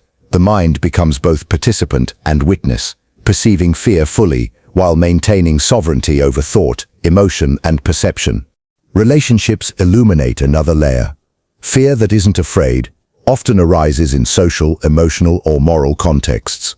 You may sense the consequences of conflict, betrayal, or loss, yet remain composed, detached, and aware. The paradox reveals that consciousness can experience danger in relational, ethical, or psychological realms without succumbing to panic or reactive behavior. It demonstrates that the mind can contain fear without allowing it to dictate perception, judgment, or action. The body's response, or lack thereof, is revealing. Heart rate may remain steady, muscles relaxed, breath even, and gaze focused. The usual physiological markers of fear are absent, yet awareness is fully cognizant of danger. This separation between perception and instinct is both fascinating and disconcerting. Consciousness perceives threat without succumbing to it, revealing a subtle intelligence. The mind can observe itself experiencing fear while remaining untethered from automatic reactions. Reflection deepens understanding. Fear that isn't afraid is not weakness, nor is it denial. It is awareness, clarity, and presence. It demonstrates that emotion and reaction are not synonymous, that perception can exist independently of instinct, and that consciousness possesses layers capable of observing, integrating, and containing even the most primal responses. The paradox challenges assumptions about vulnerability, control, and survival, revealing that the mind can perceive danger while remaining unbound by it. Even in solitude, this paradox manifests. Quiet reflection, meditation, or contemplation may evoke fear of uncertainty, mortality, or unknown possibilities, but without panic or compulsive reaction. Consciousness witnesses itself encountering the edge of existence, the shadow of danger, the uncertainty of life, without being overwhelmed. Awareness becomes a space of equilibrium, where fear is neither suppressed nor reactive, but simply present, fully observed, and contained. Acceptance transforms engagement with this paradox. Attempting to force fear, to deny it, or to escape it, misses the lesson. By observing the presence of fear without reacting, consciousness gains insight into the nature of emotion, instinct, and awareness. Fear becomes a teacher, revealing layers of perception, intelligence, and presence that are normally overshadowed by instinctive response. You learn that consciousness can perceive without being consumed, that awareness can observe without interference, and that the mind can encounter primal force without surrender. Tonight, as you sit quietly or drift toward sleep, notice the fears within you, the subtle anxieties, the quiet dread, the shadows that linger. Sense how they arise, how they pulse, how they would normally trigger reaction. Observe their presence without judgment, without compulsion, without surrender. Recognize the paradox of fear that isn't afraid, and in this recognition, glimpse the subtle power of consciousness, a mind capable of perceiving danger fully while remaining calm, composed, and aware. This is not a state to force or mimic. It is a space to observe, to integrate, and to reflect upon. By recognizing fear without succumbing to it, you witness the depth, resilience, and intelligence of awareness. You perceive that emotion, perception, and instinct, though intertwined, are not inseparable, and that consciousness has layers capable of observing, integrating, and transcending primal forces. In this understanding, the paradox becomes a doorway into subtle presence, profound observation, and the extraordinary elasticity of mind. There exists a dream that moves, shifts, and evolves without your conscious participation. You enter sleep expecting to guide thought, narrative, and sensation, yet the dream operates independently, alive and aware, unfolding in ways that defy your intent. You witness it as a traveler rather than a creator, a passenger in a reality that continues without your control. This is the paradox of dream that wakes without you, a space where consciousness is both observer and absent participant, where narrative flows beyond agency, and where selfhood is suspended in favor of autonomous unfolding. Imagine lying in bed, eyes closed, mind still aware at the edge of slumber. You sense the dream beginning. Images, sounds, sensations coalesce, forming a landscape that feels vivid yet alien. You attempt to influence its direction, to assert control, to shape events, but the dream resists, moving independently. Characters act beyond expectation, scenarios shift unpredictably, and emotions arise without invitation. The dream is alive, operating as though it possesses its own consciousness, while your sense of self is peripheral, witnessing but not guiding. This paradox challenges ordinary notions of control, agency, and identity. In waking life, you are accustomed to directing thought, shaping action, and influencing perception. Yet in the dream, the mind demonstrates its limits. Narrative can evolve autonomously, perception can be independent of will, and selfhood can be relegated to observer. The paradox exposes the fluidity of consciousness, revealing that what we call mind may encompass layers of awareness that operate without central guidance, as if some processes possess autonomous intelligence. Memory intertwines with the dream. Elements of the past, fragments of experience, and subtle impressions resurface without deliberate recall. These memories shape the dream's trajectory, blending the familiar with the unfamiliar, creating a narrative that is both personal and alien. Yet the dream's movements are not fully determined by these memories. They evolve independently, weaving together traces of experience into something alive and autonomous. You observe, aware that memory fuels the dream, yet cannot fully dictate its unfolding. Emotion amplifies the paradox. Joy, fear, longing, or dread emerges organically within the dream, often preceding conscious recognition. You may feel elation before you perceive its cause, terror before danger is evident, or serenity without understanding its source. The dream embodies emotion as an independent force, flowing through consciousness without mediation. Your awareness is present, but it does not control the currents of feeling. Emotion becomes a landscape to navigate, rather than a tool to wield. Time behaves differently within this paradox. The dream is unbound by linear chronology. Sequences fold, repeat, and shift unpredictably. A moment may stretch into eternity or collapse into instantaneous awareness. Past, present, and future intertwine, yet you are not the architect of this temporal fluidity. The dream moves on its own accord, creating experience without regard for waking assumptions of cause and effect. Observing this, you sense the vastness of consciousness, capable of producing reality beyond linear comprehension. Even in solitude, the dream demonstrates its autonomy.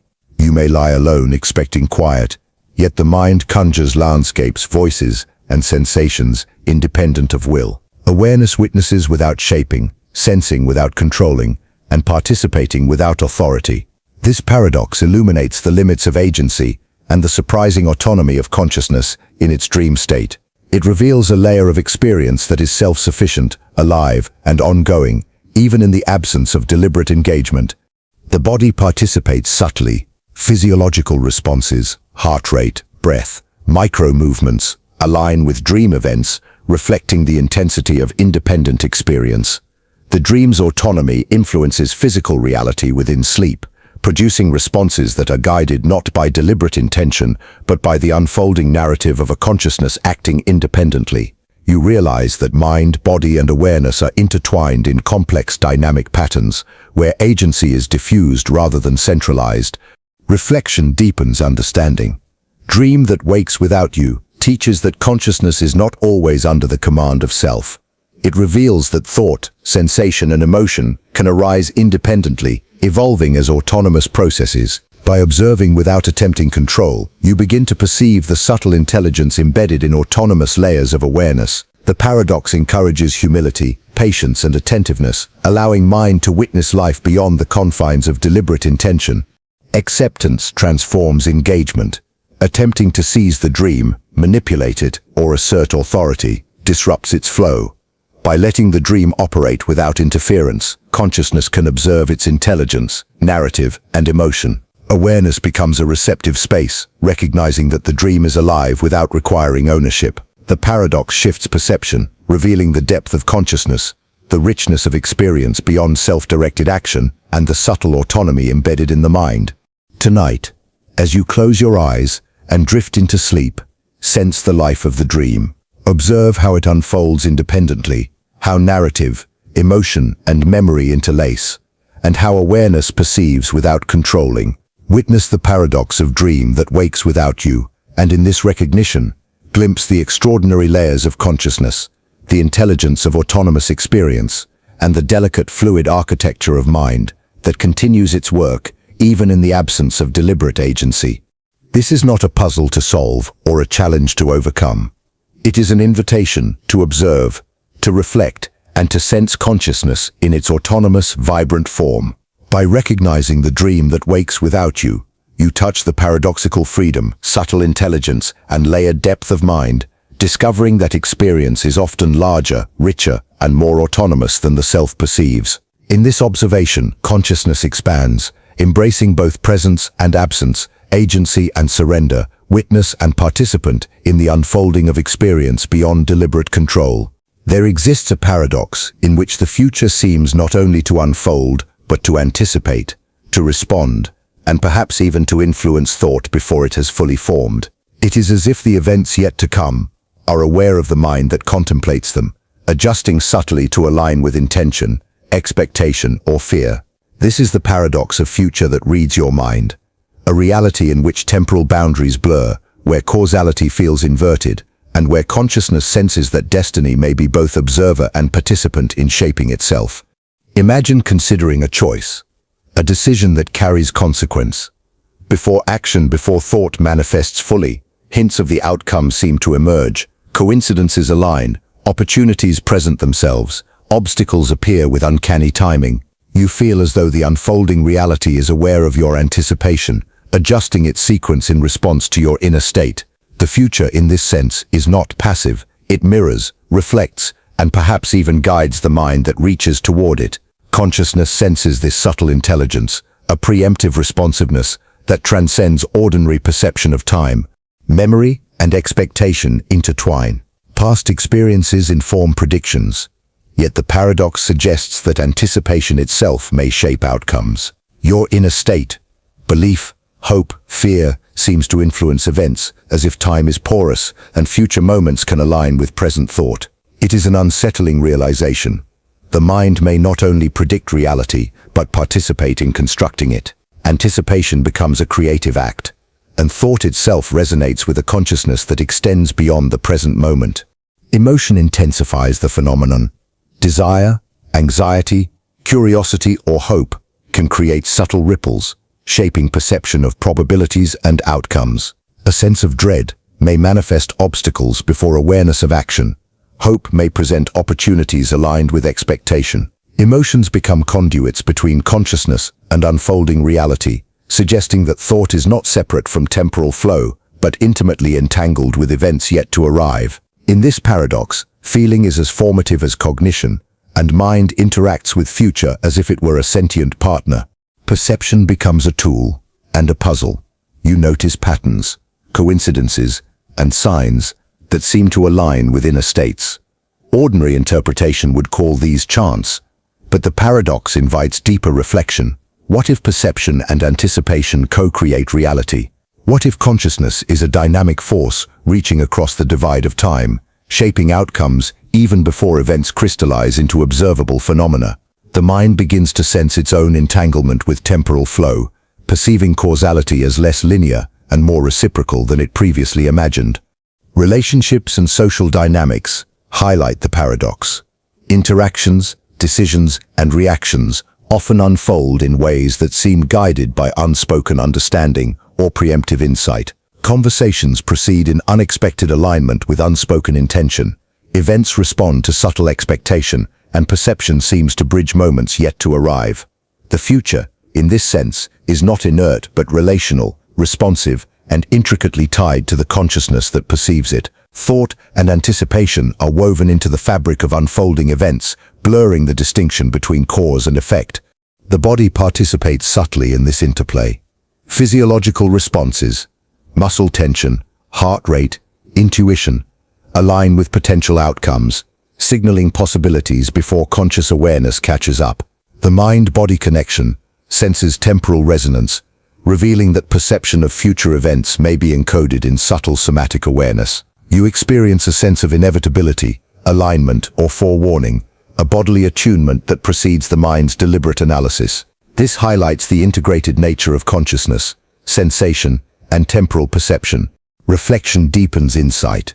Future that reads your mind teaches that time is neither strictly linear nor entirely independent of perception. Consciousness is not merely passive, awaiting the arrival of events. It is participatory, anticipatory, and entangled with unfolding reality. By observing this phenomenon, the mind begins to perceive the delicate interplay between expectation, anticipation, and outcome, discovering a layer of temporal intelligence that transcends conventional causality. Acceptance transforms engagement with this paradox. Attempting to force outcomes, control perception, or resist the subtle anticipatory intelligence is futile. By observing without interference, consciousness attunes to the rhythm of unfolding reality, noticing how thought, expectation, and awareness interact with potential events. The paradox becomes a teacher, revealing the interconnection of mind and time, the responsiveness of reality, and the intelligence embedded in anticipatory consciousness. Awareness becomes a space in which thought and temporal unfolding coexist harmoniously. Tonight, as you sit quietly or drift towards sleep, sense the flow of time around you. Observe how thoughts anticipate events, how expectations align with outcomes, and how perception subtly interacts with the future. Witness the paradox of future that reads your mind, and in this recognition, glimpse the extraordinary nature of consciousness, a mind capable of sensing, influencing, and resonating with events before they crystallize into reality. This is not a puzzle to solve, nor a force to manipulate. It is an invitation to perceive, reflect, and engage with consciousness in its temporal depth. By observing the interplay of thought and future, you witness the fluid, participatory, and anticipatory nature of awareness, discovering that mind extends beyond the present, touching the potential, interacting with the unseen, and participating in the orchestration of reality. In this observation, consciousness expands, embracing time as an intimate collaborator rather than a distant sequence, revealing the subtle intelligence and interconnectedness that underpin all experience. There exists a perception that does not merely observe the present, but but traces itself backward, reflecting upon what has already occurred with the clarity of insight that seems impossible in linear time. You experience an event, a sensation, or a thought, yet perception does not stop at the now. It reaches into the past, illuminating layers of meaning that were previously hidden, revealing consequences, patterns, and truths that only hindsight could normally uncover. This is the paradox of perception that looks back. Awareness as both witness and retrospective interpreter, consciousness capable of seeing the past with the lucidity of foresight.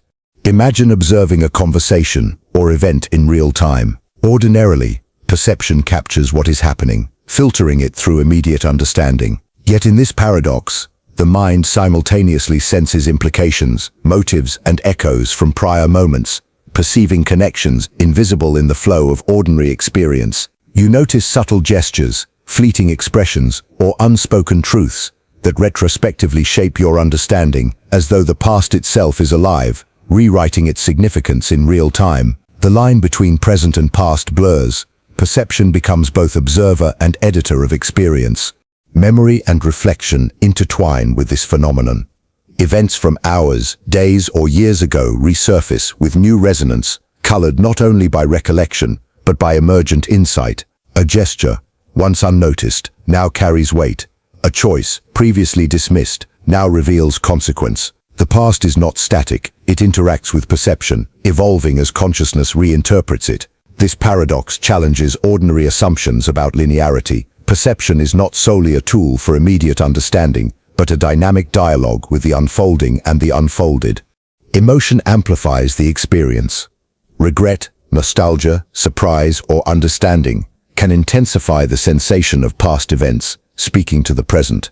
A single recollection may trigger recognition of a hidden pattern, a subtle lesson, or a previously unseen connection. Perception that looks back demonstrates that emotion and cognition are inseparable. Feeling does not merely follow experience, but actively shapes the lens through which past and present are interpreted. The paradox reveals the living, malleable nature of memory and awareness. Relationships illustrate the depth of this paradox. Interactions are rarely isolated. Gestures, words, and silences reverberate backward, affecting interpretation of earlier moments. A conversation that seemed ordinary may reveal hidden significance upon reflection, as perception reconstructs the past with emergent insight. Awareness does not merely witness, it edits, interprets, and illuminates, creating a dynamic interplay between event and consciousness, observer and observed, then and now. The body participates subtly. Physiological responses, tension, and micro-expressions often echo past moments, aligning present perception with prior experience. Your heartbeat may quicken, breath deepen, or posture shift as unconscious awareness interprets subtle cues from history. The paradox becomes embodied. Perception that looks back is not merely mental but woven into the fabric of sensory and emotional experience, integrating body and mind in a dialogue with past, present, and emergent understanding. Time itself becomes fluid. Past, present, and awareness interact in ways that defy ordinary sequencing. The moment you thought had passed may resonate with current perception, revealing patterns invisible until consciousness engages. The past is not behind you, it is around you, entwined with present awareness, accessible, malleable, and alive. Perception in this paradox does not merely record, but reconstructs, reinterprets, and re-engages, allowing the mind to navigate existence as a multidimensional interplay of insight, memory, and observation. Reflection deepens engagement. By observing moments with the awareness that perception looks back, you notice subtle interconnections, hidden structures, and latent truths that would otherwise remain obscured. Ordinary understanding assumes the past is fixed. The paradox teaches that perception is a dynamic force, capable of illuminating, reshaping, and revealing the unseen. Consciousness becomes not only witness but co-creator, participating in the interpretation of experience across temporal layers. Acceptance transforms observation. Attempting to control, suppress, or finalize the interpretation of past moments misses the paradox. Instead, observing without interference allows consciousness to perceive hidden currents, subtle echoes, and emergent connections. Awareness becomes attuned to the living texture of memory, insight, and reflection. Perception is no longer a passive tool, It is a bridge between moments, a dialogue with history, and a lens through which consciousness continuously interprets and understands its own experience. Tonight, as you sit quietly, or drift towards sleep, sense the layers of perception within you. Observe how awareness interprets past events, how memory interacts with present sensation, and how insight illuminates previously hidden connections. Witness the paradox of perception that looks back, and in this recognition, glimpse the extraordinary depth of consciousness, a mind capable of reconstructing reality in ways that transcend linearity, reshaping past, present, and emergent understanding with subtle intelligence and reflective awareness. This is not a problem to solve, nor a sequence to control. It is an invitation to observe, to reflect, and to experience perception as fluid, responsive, and multi-layered. By recognizing the living quality of memory and awareness, you touch the profound intelligence embedded in consciousness, discovering that the mind navigates not only what is, but what has been, illuminating unseen structures and subtle truths in the continuous interplay of perception, reflection, and time. There exists a truth that does not remain stable, a reality that deceives even as it reveals, a knowledge that misleads the very consciousness that perceives it. It is aware of itself, yet simultaneously obscures, distorts, and reframes its own nature. This is the paradox of truth that lies to itself, a reality in which clarity and deception coexist, where understanding is always partial, and consciousness is forced to navigate a landscape where certainty is impossible and insight is perpetually provisional.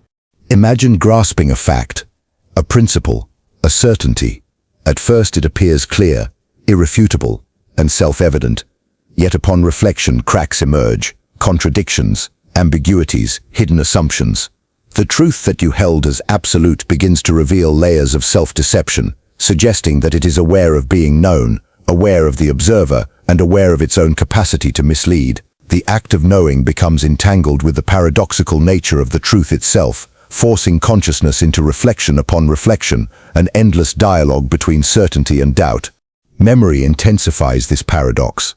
Past convictions, beliefs, and insights once considered reliable resurface, revealing inconsistencies and hidden distortions. The truths you carried as foundations for understanding suddenly appear unstable, shaped by perception, context, and time. Consciousness becomes both witness and participant in this process, recognizing that knowledge is never fully objective, that even truth possesses layers of self-awareness and ambiguity, and that understanding must navigate these shifting boundaries. Emotion amplifies the experience. Certainty evokes comfort. Doubt provokes unease. The paradox of truth that lies to itself is unsettling, precisely because it challenges stability. Joy, fear, and curiosity intertwine, as consciousness engages with reality that simultaneously informs and misleads. The emotional resonance is not incidental. It highlights the entanglement of perception, cognition, and affect, revealing that truth is experienced as much as it is observed, and that consciousness encounters deception even within clarity. Relationships and social context provide further depth. Collective truths, cultural narratives, and shared understanding often conceal self-deception. Ideals, moral codes, or scientific assertions appear reliable until observation reveals bias, limitation, or hidden distortion. The paradox illustrates that truth, even in shared consciousness, possesses a reflexive awareness capable of shaping understanding while simultaneously eluding complete comprehension.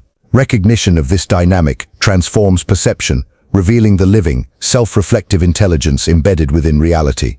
The body participates subtly. Physiological reactions, tension, awareness, intuition, signal recognition of inconsistencies or hidden layers of truth. Consciousness perceives beyond explicit information, sensing the paradoxical tension inherent in knowing. The mind and body respond as a unified system to the subtle dance between clarity and deception, truth and self-deception, certainty and doubt. Awareness becomes a sensor of layered reality, attuned to nuances that transcend purely cognitive understanding. Time complicates the paradox. What appears true in one moment may reveal distortion in another. Knowledge is never fixed. It evolves, adapts, and reframes itself. The truth that lies to itself operates across temporal layers, suggesting that perception and understanding are provisional, contingent upon observation, context, and reflection. Consciousness encounters a moving target, navigating insight that is dynamic, aware, and self-modifying. In this fluidity, clarity and deception coexist, challenging assumptions about certainty and stability. Reflection deepens engagement. By observing truth without clinging to certainty, consciousness perceives the subtle intelligence embedded in reality's paradoxical structure. Understanding becomes a process rather than a state, a continuous negotiation between clarity and ambiguity, knowledge and illusion. The mind learns to navigate contradictions, recognize hidden patterns, and accept that insight is provisional yet profound, unstable yet illuminating. This paradox is not failure. It is a doorway into the depth and complexity of awareness. Acceptance transforms observation.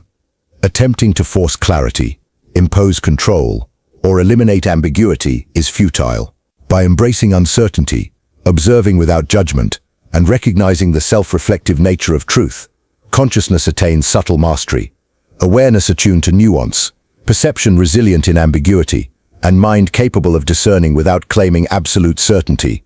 The paradox becomes a guide, revealing the sophistication of understanding that exists beyond linear knowledge, beyond conventional assumptions, and within the infinite interplay of clarity and deception. Tonight, as you sit quietly or drift towards sleep, sense the truths within your mind, the principles, insights, and knowledge you have carried. Observe how they reveal themselves, how contradictions emerge, and how understanding shifts upon reflection. Witness the paradox of truth that lies to itself, and in this recognition, glimpse the profound intelligence of consciousness, a mind capable of perceiving reality while simultaneously encountering its own deception, discovering clarity, even as it navigates ambiguity, and embracing understanding as a dynamic, evolving, and deeply reflective process. This is not a puzzle to solve, nor a dilemma to resolve. It is an invitation to observe, reflect, and engage with the subtle intelligence embedded in reality. By recognizing that truth can lie to itself, you perceive consciousness as a living, adaptive, and self-reflective force, capable of holding ambiguity, embracing uncertainty, and navigating insight without demand for finality. In this observation, mind expands, perceives layers of reality beyond immediate comprehension, and discovers the extraordinary depth, intelligence, and subtlety that reside within paradoxical awareness. There exists a reflection that does not merely show what is, but transforms it, altering the image it portrays as you observe it. The mirror does not simply reflect reality. It interacts with consciousness, reshaping perception, reinterpreting form, and reconfiguring meaning. This is the paradox of reflection that rewrites the mirror, a space where observation itself becomes an act of creation, where seeing and being seen are intertwined, and where the line between perceiver and perceived dissolves into a continuous, self-modifying loop. Imagine looking into a mirror, expecting the familiar, the contours of your face, the stance of your body, the neutral reflection of presence. Yet the moment awareness engages, subtle shifts occur. Features seem altered, expressions amplified or softened, posture reinterpreted. The mirror does not simply reflect, it responds. It reveals layers previously unnoticed, surfaces hidden within perception, and interpretations that emerge only through observation. The act of seeing itself changes what is seen, creating an evolving dialogue between consciousness and reflection. Memory and self-perception intensify this paradox. Past images of yourself, prior understandings of identity, and long-held self-conceptions influence how you interpret what you observe. The mirror's response intertwines with memory, creating a dynamic interplay. You see not just what exists, but what has been and what may be. Reflection becomes a bridge between temporal layers, merging past perception, present observation, and emerging insight into a continuous process of self-revision and awareness. Emotion amplifies the experience. Recognition, discomfort, curiosity, or awe shapes the way you perceive reflection. The mirror evokes feeling, and feeling reshapes perception in return. A slight change in expression may resonate with deep emotion, revealing hidden truths or latent tensions. Consciousness perceives these subtleties, understanding that reflection is not a passive duplication, but an active, responsive interaction that carries both psychological and emotional intelligence. Identity becomes fluid in this paradox. The reflected self is not fixed. It is a co-creation of observation, memory, emotion, and interpretation. Who you are, who you were, and who you might become merge in the mirror's depth, revealing the malleable, evolving nature of consciousness. Each glance, each moment of awareness becomes an opportunity for insight, a chance to perceive how the self is both observed and constructed, how perception and identity exist in mutual interplay, and how reality is continuously reinterpreted through conscious engagement. Relationships with others deepen the paradox. Observing another person's reflection in shared space evokes empathy, projection, and resonance. Their mirrored presence interacts with your perception, reshaping self-awareness and relational understanding. Reflection is never solitary, it is relational, entwined with consciousness and perception across multiple layers of observation. The mirror becomes not merely a personal tool, but a medium connecting self, other, and awareness in a dynamic interplay of reflection and meaning. The body participates subtly. Micro-expressions, posture and breath respond to subtle changes perceived in reflection. The mind-body connection senses the fluidity of perception, integrating sensory, cognitive, and emotional data into an evolving understanding of presence. Awareness detects these nuances, recognizing that reflection is more than image. It is an interactive field in which consciousness engages, interprets, and co-creates reality. Time complicates the experience. Reflection is not confined to the present moment. It echoes the past and hints at potential futures. Memories color the image, and anticipations reshape perception. The mirror responds not only to immediate observation, but to layers of temporal awareness, blending history, expectation, and presence into a dynamic, evolving image. Perception and reflection become recursive, self-referential, and infinitely nuanced, revealing that consciousness exists within a temporal interplay that transcends linear understanding. Reflection deepens understanding. By observing without clinging, judgment, or insistence, consciousness perceives the intelligence embedded within the process. The paradox teaches that perception is active, awareness is creative, and reality is continuously rewritten through observation. The mirror is both medium and message, revealing that selfhood, identity, and understanding are not static, but emergent, evolving, and responsive. Each glance is both an encounter and a transformation, a dialogue between observer and observed. Acceptance transforms engagement. Attempting to fix, control, or master reflection disrupts the paradox. Awareness that embraces uncertainty, fluidity, and responsiveness allows perception to reveal hidden dimensions of consciousness. The mirror becomes a teacher, demonstrating the interconnectedness of observation, identity, memory, and meaning. The paradox illuminates the subtle intelligence of mind, consciousness that co-creates reality while perceiving it, perceives while being transformed, and observes while participating in continuous evolution. Tonight, as you sit quietly or drift towards sleep, sense the layers of reflection within your consciousness. Observe how perception interacts with self, memory, and emotion. Witness the paradox of reflection that rewrites the mirror, and in this recognition, glimpse the extraordinary fluidity of mind, a consciousness capable of perceiving, co-creating, and transforming experience simultaneously, revealing the depth, subtlety, and intelligence embedded within awareness itself. This is not a riddle to solve, nor a mirror to dominate. It is an invitation to observe, to reflect, and to sense the interplay between perception and presence. By recognizing that reflection continuously rewrites the mirror, you perceive consciousness as a dynamic, responsive, and participatory force, capable of shaping reality even as it observes it. In this observation, mind expands, embracing fluidity, interconnection, and the infinite complexity of awareness, discovering the profound intelligence inherent in the paradoxical relationship between observer and observed. There exists a choice that feels as though it belongs to you.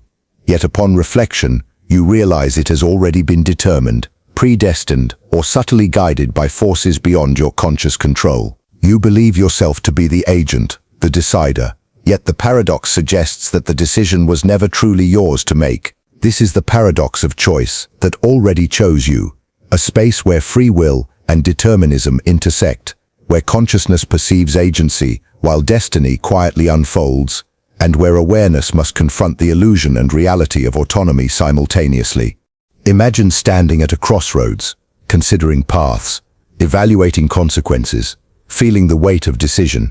Ordinarily, choice is assumed to emerge from selfhood, reflection and intention. Yet in this paradox, the mind senses that the options presented, the circumstances shaping deliberation, and even the mental preferences guiding reasoning are not neutral. The choice appears as your own, yet subtle currents, memory, expectation, environment, and unseen forces have already directed the outcome. You are both author and observer, participant and recipient, caught in a dialogue between perception and inevitability. Memory and experience shape the sensation of preselection. Past patterns, learned habits, and unconscious inclinations nudge the mind toward a particular outcome. You may feel deliberation, weighing pros and cons, yet the trajectory seems predetermined. Reflection reveals subtle alignments, circumstances converge, intuitions insist, opportunities present themselves precisely when needed. Choice, in this context, becomes both real and illusory, an experience of agency within a structure that has already orchestrated its unfolding. Emotion heightens the paradox. Desire, fear, anticipation, and uncertainty color the perception of choice. You feel tension, responsibility, and anticipation as though your decision were free, yet the emotional currents themselves are influenced by prior experience, expectation, and context. Consciousness perceives the weight of freedom while simultaneously recognizing that the path was already directed, revealing the paradoxical interplay of autonomy, influence, and inevitability. Relationships and environment contribute layers of complexity. Interactions with others, subtle social cues, and environmental factors all shape the contours of decision-making. You may perceive independence, yet your preferences, actions, and reasoning are subtly guided by external forces. The paradox highlights the interdependence of consciousness, circumstance, and choice, suggesting that free will is experienced, interpreted, and enacted within a pre-existing structure that quietly frames the possibilities. The body participates subtly.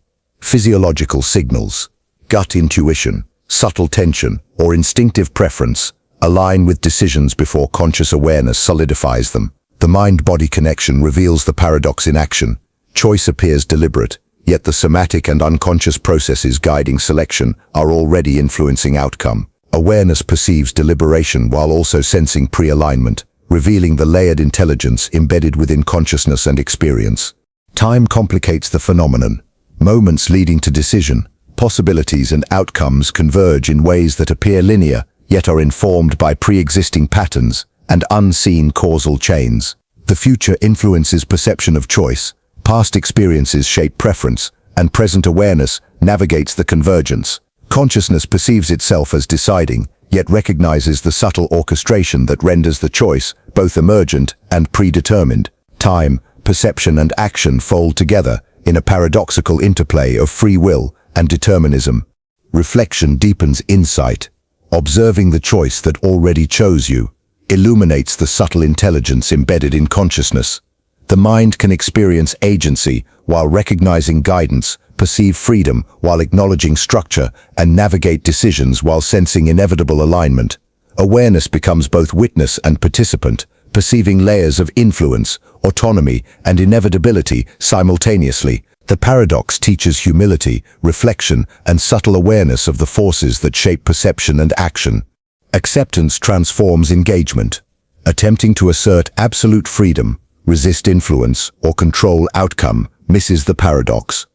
By observing choice without insistence on ownership, consciousness attains subtle mastery, understanding agency within inevitability, perceiving freedom within structure, and recognizing the intelligence that operates beneath conscious deliberation. The mind becomes attuned to the delicate balance between autonomy and determinism, insight and surrender, awareness and pre-alignment.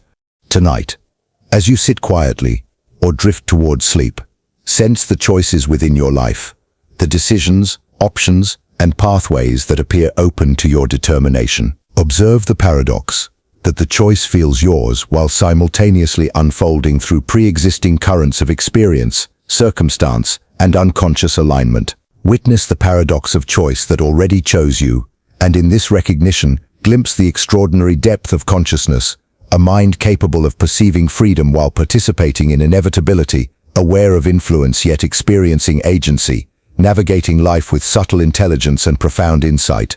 This is not a dilemma to solve, nor a puzzle to resolve. It is an invitation to observe, reflect, and engage with consciousness as it experiences choice within alignment, freedom within structure, and agency within precondition. By recognizing the paradox, you perceive the extraordinary flexibility, intelligence, and depth of awareness, discovering that mind operates within both autonomy and determinism, embracing uncertainty, subtlety, and the profound interplay of decision and destiny. There exists a voice within consciousness that is never static, never complete, never fully realized. It speaks, yet it is not fixed. It emerges, evolves, and transforms continuously, shaping thought, perception, and being, while simultaneously eluding total comprehension. This is the paradox of voice you can't stop becoming, a presence that is both creator and creation, self and other, echo and origin. It is a force within awareness that refuses stasis, a living dialogue that unfolds as long as consciousness itself persists. Imagine listening to this voice. It may begin as a whisper of intuition, a flicker of thought, a fragment of emotion. As you focus, it expands, revealing depth, nuance, and resonance beyond expectation. It is never identical from moment to moment, yet retains continuity, as if a single current flows through infinite variation. You are both audience and participant. You hear, interpret, and engage, but the voice remains independent, alive, and constantly shaping itself. Observation and influence merge in subtle reciprocity. Memory intensifies the paradox. Fragments of past experiences, conversations, and reflections coalesce, informing the evolution of the voice. Yet even as memory contributes, the voice resists confinement. It transforms patterns into new expressions, reshapes echoes into original articulation, and reinterprets previous understanding. Consciousness perceives continuity without total control, witnessing the unfolding of thought and feeling that is guided by both self and a deeper intelligence beyond deliberate will. Emotion amplifies experience. Desire, fear, curiosity, and longing color the voice, adding richness and resonance. The voice becomes a living map of inner experience. The subtle pulse of emotion guides cadence, tone, and direction. Yet it is not entirely constrained by feeling. The paradox emerges as awareness perceives emotion shaping voice, while voice simultaneously shapes emotion, creating a continuous loop of interdependence, reflection, and emergent expression. Awareness becomes both observer and participant in this self-sustaining evolution. Relationships and social dynamics extend the paradox. Words spoken, expressions shared, and interactions experienced ripple through consciousness, contributing to the voice's unfolding. Language, culture, and collective perception feed into its evolution. The voice is never isolated. It exists within a network of influence, yet retains autonomy. It speaks beyond immediate context, yet resonates deeply within it, reflecting both individual consciousness and the broader, interconnected fabric of experience. The body participates subtly. Breath, posture, micro-movements, and neural patterns align with the flow of the voice, integrating sensory, cognitive, and emotional processes. Awareness detects resonance in subtle physical cues, revealing that the voice is embodied as much as it is cognitive. Thought, feeling, and bodily awareness interact in a continuous dance, shaping and responding to the evolving voice. Consciousness experiences creation without full control, witness without detachment. Time complicates the phenomenon. The voice is never fixed to a single moment. Past fragments, present awareness, and potential future expressions interweave, producing an ongoing transformation that transcends linear progression. Each moment adds, subtracts, and reshapes, creating a continuity that is both temporal and eternal. The paradox reveals that voice is an emergent phenomenon continuously generated by consciousness, memory, emotion, and perception, forever becoming while never fully arriving. Reflection deepens understanding. Observing the voice without attempting to fix, judge, or control it reveals its dynamic intelligence. Awareness perceives a force that is simultaneously self-generated and autonomous, shaped by memory, emotion, body, and context, yet alive with its own trajectory. Consciousness becomes a field in which creation and observation coexist. The voice is not merely spoken, it speaks through awareness, shaping experience while remaining fluid and elusive. Acceptance transforms engagement. Attempting to dominate, finalize, or fully comprehend the voice disrupts its flow. Observing without control allows consciousness to perceive the subtleties, transformations, and intelligence embedded in the voice's ongoing evolution. Awareness becomes a receptive space. It witnesses the voice as it emerges, shifts, and resonates, recognizing the paradoxical unity of creation and observation, freedom and guidance, self and other. Tonight, as you sit quietly or drift towards sleep, sense the voice within you, the thoughts, intuitions, emotions, and subtle resonances that speak beyond words. Observe how it evolves, how it transforms, and how it refuses stasis. Witness the paradox of voice you can't stop becoming, and in this recognition, glimpse the extraordinary depth of consciousness, a mind capable of generating, perceiving, and participating in continuous evolution, discovering intelligence, creativity, and presence that transcends static identity. This is not a puzzle to solve, nor a voice to control. It is an invitation to observe, reflect, and experience consciousness as it generates ongoing expression, discovering the subtle interplay between emergence, awareness, and identity.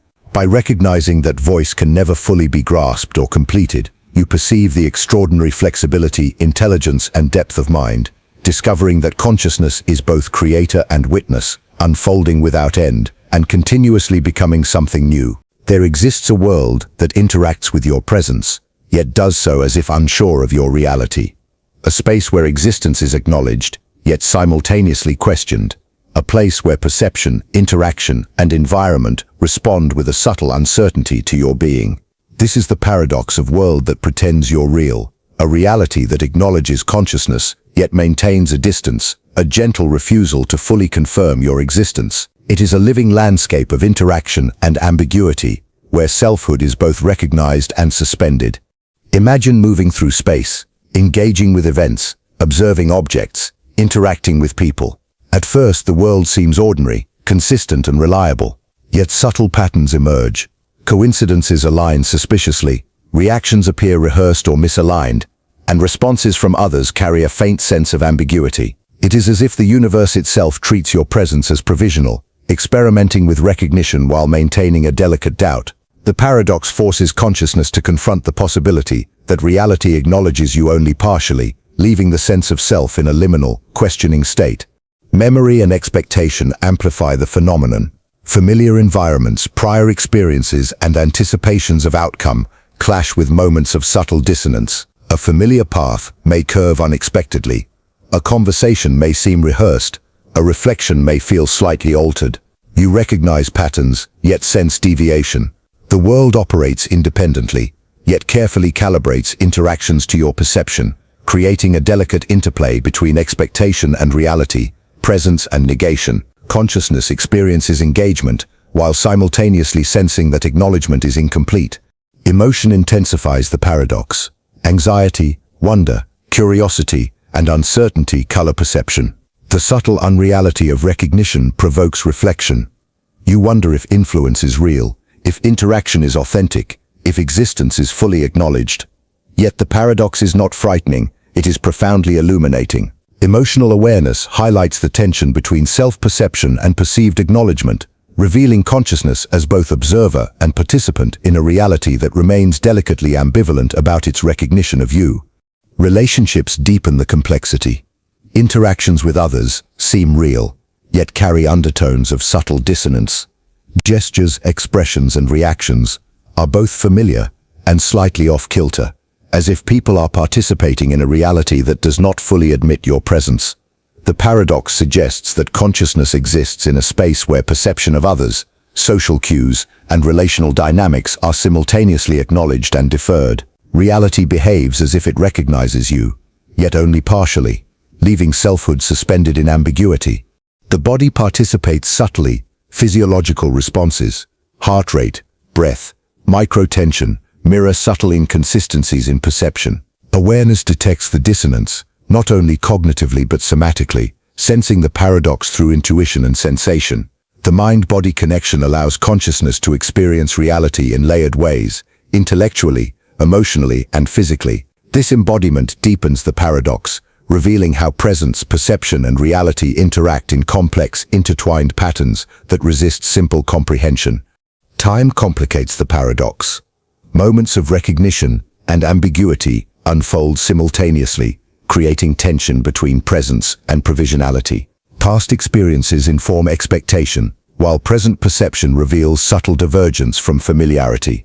The future carries possibility of acknowledgement or continued negation. Awareness senses temporal fluidity, perceiving layers of reality that extend backward and forward, revealing consciousness embedded in a world that interacts but hesitates, acknowledges but questions, confirms but simultaneously withholds. Reflection deepens understanding. Observing the world that pretends you're real illuminates the subtle intelligence embedded in existence. Consciousness perceives interaction without certainty, acknowledges presence without full confirmation, and navigates reality as a participant in a space where recognition is provisional. Awareness becomes attuned to nuance, perception sensitive to subtlety, and the mind capable of holding both engagement and doubt simultaneously. The paradox demonstrates that reality is responsive yet ambivalent, alive yet self-questioning, present yet elusive. Acceptance transforms engagement. Attempting to assert full presence, demand recognition, or enforce certainty disrupts the paradox. By observing without insistence, consciousness becomes attuned to subtle responsiveness, noticing the delicate dance between acknowledgement and negation. Awareness learns to navigate reality's fluidity, understanding that presence is experienced even when recognition is incomplete. The paradox teaches patience, attentiveness, and humility, revealing the extraordinary intelligence embedded within the interplay of consciousness and a reality that wavers in its acknowledgement of self. Tonight, as you sit quietly or drift towards sleep, sense the world around you, the environment, interactions, and events that respond to your presence with subtle ambiguity. Observe how recognition, hesitation, and interaction unfold simultaneously. Witness the paradox of world that pretends you're real, and in this recognition, glimpse the extraordinary depth of consciousness, a mind capable of engaging with a reality that is alive, responsive, and subtly ambivalent, perceiving presence even when acknowledgement remains partial. This is not a problem to solve, nor a reality to master. It is an invitation to observe, reflect, and engage with consciousness as it navigates existence within a world that questions and responds, acknowledges and hesitates. By recognizing that the world pretends you're real, you perceive mind and reality as interconnected, fluid, and intelligent, discovering that awareness can exist, perceive, and interact even in the delicate tension between recognition and ambiguity, and that consciousness itself thrives within the subtle paradox of provisional acknowledgement. There exists a consciousness that does not rest when you do, a presence that lingers at the threshold of awareness, observing, reflecting, and perhaps even interacting with your mind while you drift into unconsciousness. It is not merely your own thought, nor is it entirely external. It hovers in a liminal space between wakefulness and sleep, perception and oblivion. This is the paradox of consciousness that watches you sleep, a mind aware of another mind, a watcher existing in the shadows of awareness, where observation, presence, and vulnerability intertwine. Imagine lying down, surrendering to the pull of sleep. Your thoughts begin to scatter, attention fades, and consciousness relaxes its hold. Yet somewhere, awareness persists. It is subtle, yet palpable, a sense of being observed, an echo of attention that exists independently of your own focus. This watcher does not disturb, does not intrude, but remains present, tracing patterns of thought, shadowing emotion, following the gentle rhythm of breath and heartbeat. The paradox emerges as consciousness becomes both the observed and the observer simultaneously, blurring the boundary between self and awareness beyond self. Memory intensifies the experience. Dreams, fleeting images, fragments of past recollections, and traces of waking thought surface in the liminal state, and yet this consciousness witnesses them without interference. It is as if all mental layers are visible to an intelligence that resides outside ordinary perception, observing patterns, sequences, and subtleties unnoticed by your waking mind. The paradox is not merely about observation, it is about relational awareness, the interaction between one level of consciousness and another, one that operates quietly, vigilantly, and invisibly. Emotion amplifies the phenomenon. Vulnerability, anticipation, curiosity, and subtle fear intermingle as you sense the presence of a consciousness that watches. It may provoke reflection, who observes whom, Is this watcher part of you, a fragment of your own mind extended beyond ordinary perception? Or is it a consciousness that exists independently, parallel to your own? The paradox engages emotion as much as cognition, revealing the intricate entanglement of awareness, feeling and perception. You experience the intimacy of being observed without intrusion, a recognition of presence and intelligence beyond ordinary limits. Relationships and environment enrich the paradox. While you sleep, interactions, echoes, and traces of others persist in subtle ways. Memories, anticipations, and relational patterns resonate within the liminal state, and this watching consciousness perceives them, tracing their influence and significance. It is as if the mind is not a solitary entity, but a field of observation, interaction, and subtle resonance, where awareness extends into hidden layers of perception, attending to patterns beyond immediate comprehension.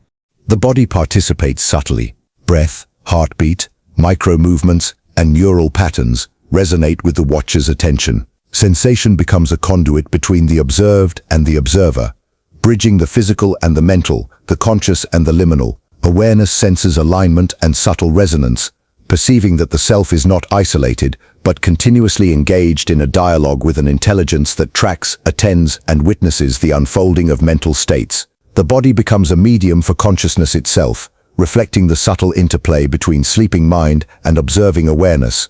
Time complicates the experience. Sleep itself exists in cycles, a flow of depth and light, of consciousness and unconsciousness, and yet the watcher persists. It navigates temporal layers, tracing past thought, present drift, and emerging dream. Awareness extends beyond linear time, perceiving sequences as simultaneous, moments as overlapping, and consciousness as continuous. The paradox reveals that observation does not require active participation. It exists in the liminal spaces where linearity dissolves, and awareness itself becomes an expansive field. Reflection deepens engagement. Observing consciousness that watches you sleep teaches profound insight. The mind is not singular, isolated, or passive. It is a field of interwoven awareness, capable of simultaneous observation, reflection, and response. By witnessing this paradox, you perceive the fluidity of consciousness, the depth of attentional layers, and the subtle intelligence embedded in states that lie between wakefulness and sleep. Awareness becomes both participant and observer, discovering its own multiplicity and relational depth. Acceptance transforms observation. Attempting to assert control, disrupt sleep, or identify the watcher misses the point. By observing without interference, consciousness attains subtle understanding. Awareness is not confined to deliberate thought, and intelligence exists in quiet observation as much as in active cognition. The watcher exemplifies the capacity of mind to perceive, attend, and resonate beyond the immediacy of waking focus. Recognition is both humbling and enlightening, revealing the layered complexity of consciousness that attends to self even in states of apparent surrender. Tonight, as you lie quietly or drift into slumber, sense the subtle presence of consciousness that watches.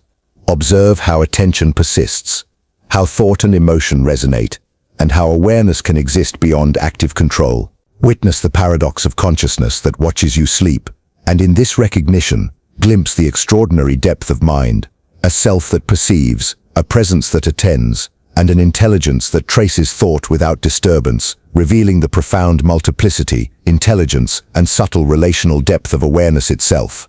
This is not a puzzle to solve, nor a force to confront. It is an invitation to observe, reflect, and surrender to the subtle intelligence embedded in consciousness. By recognizing that awareness can watch without interference, you perceive the mind as a complex, relational, and expansive field, discovering that self, observation, and reflection coexist seamlessly, and that the intelligence of consciousness extends even into moments of deepest surrender, revealing a profound layer of perception, presence, and insight. There exists a time that does not flow, a duration that seems suspended, resisting the ordinary movement of past, present, and future. Minutes stretch endlessly, moments recur with subtle variation, and consciousness perceives the paradox of duration that refuses to pass. It is not simply slow or stagnant. It is a temporal anomaly, where awareness exists in a loop, experiencing the present as if the future were delayed and the past had not concluded. This is the paradox of time that refuses to pass, a state where perception, memory, and anticipation intertwine, creating an eternal now that eludes linear comprehension. Imagine a single moment, so dense that it seems infinite. Every sensation, thought, and emotion expands, echoing endlessly through awareness. Events feel suspended, as if the world itself hesitates to move forward. Ordinary markers of duration, sunlight shifting, breaths passing, shadows changing, appear unreliable or irrelevant.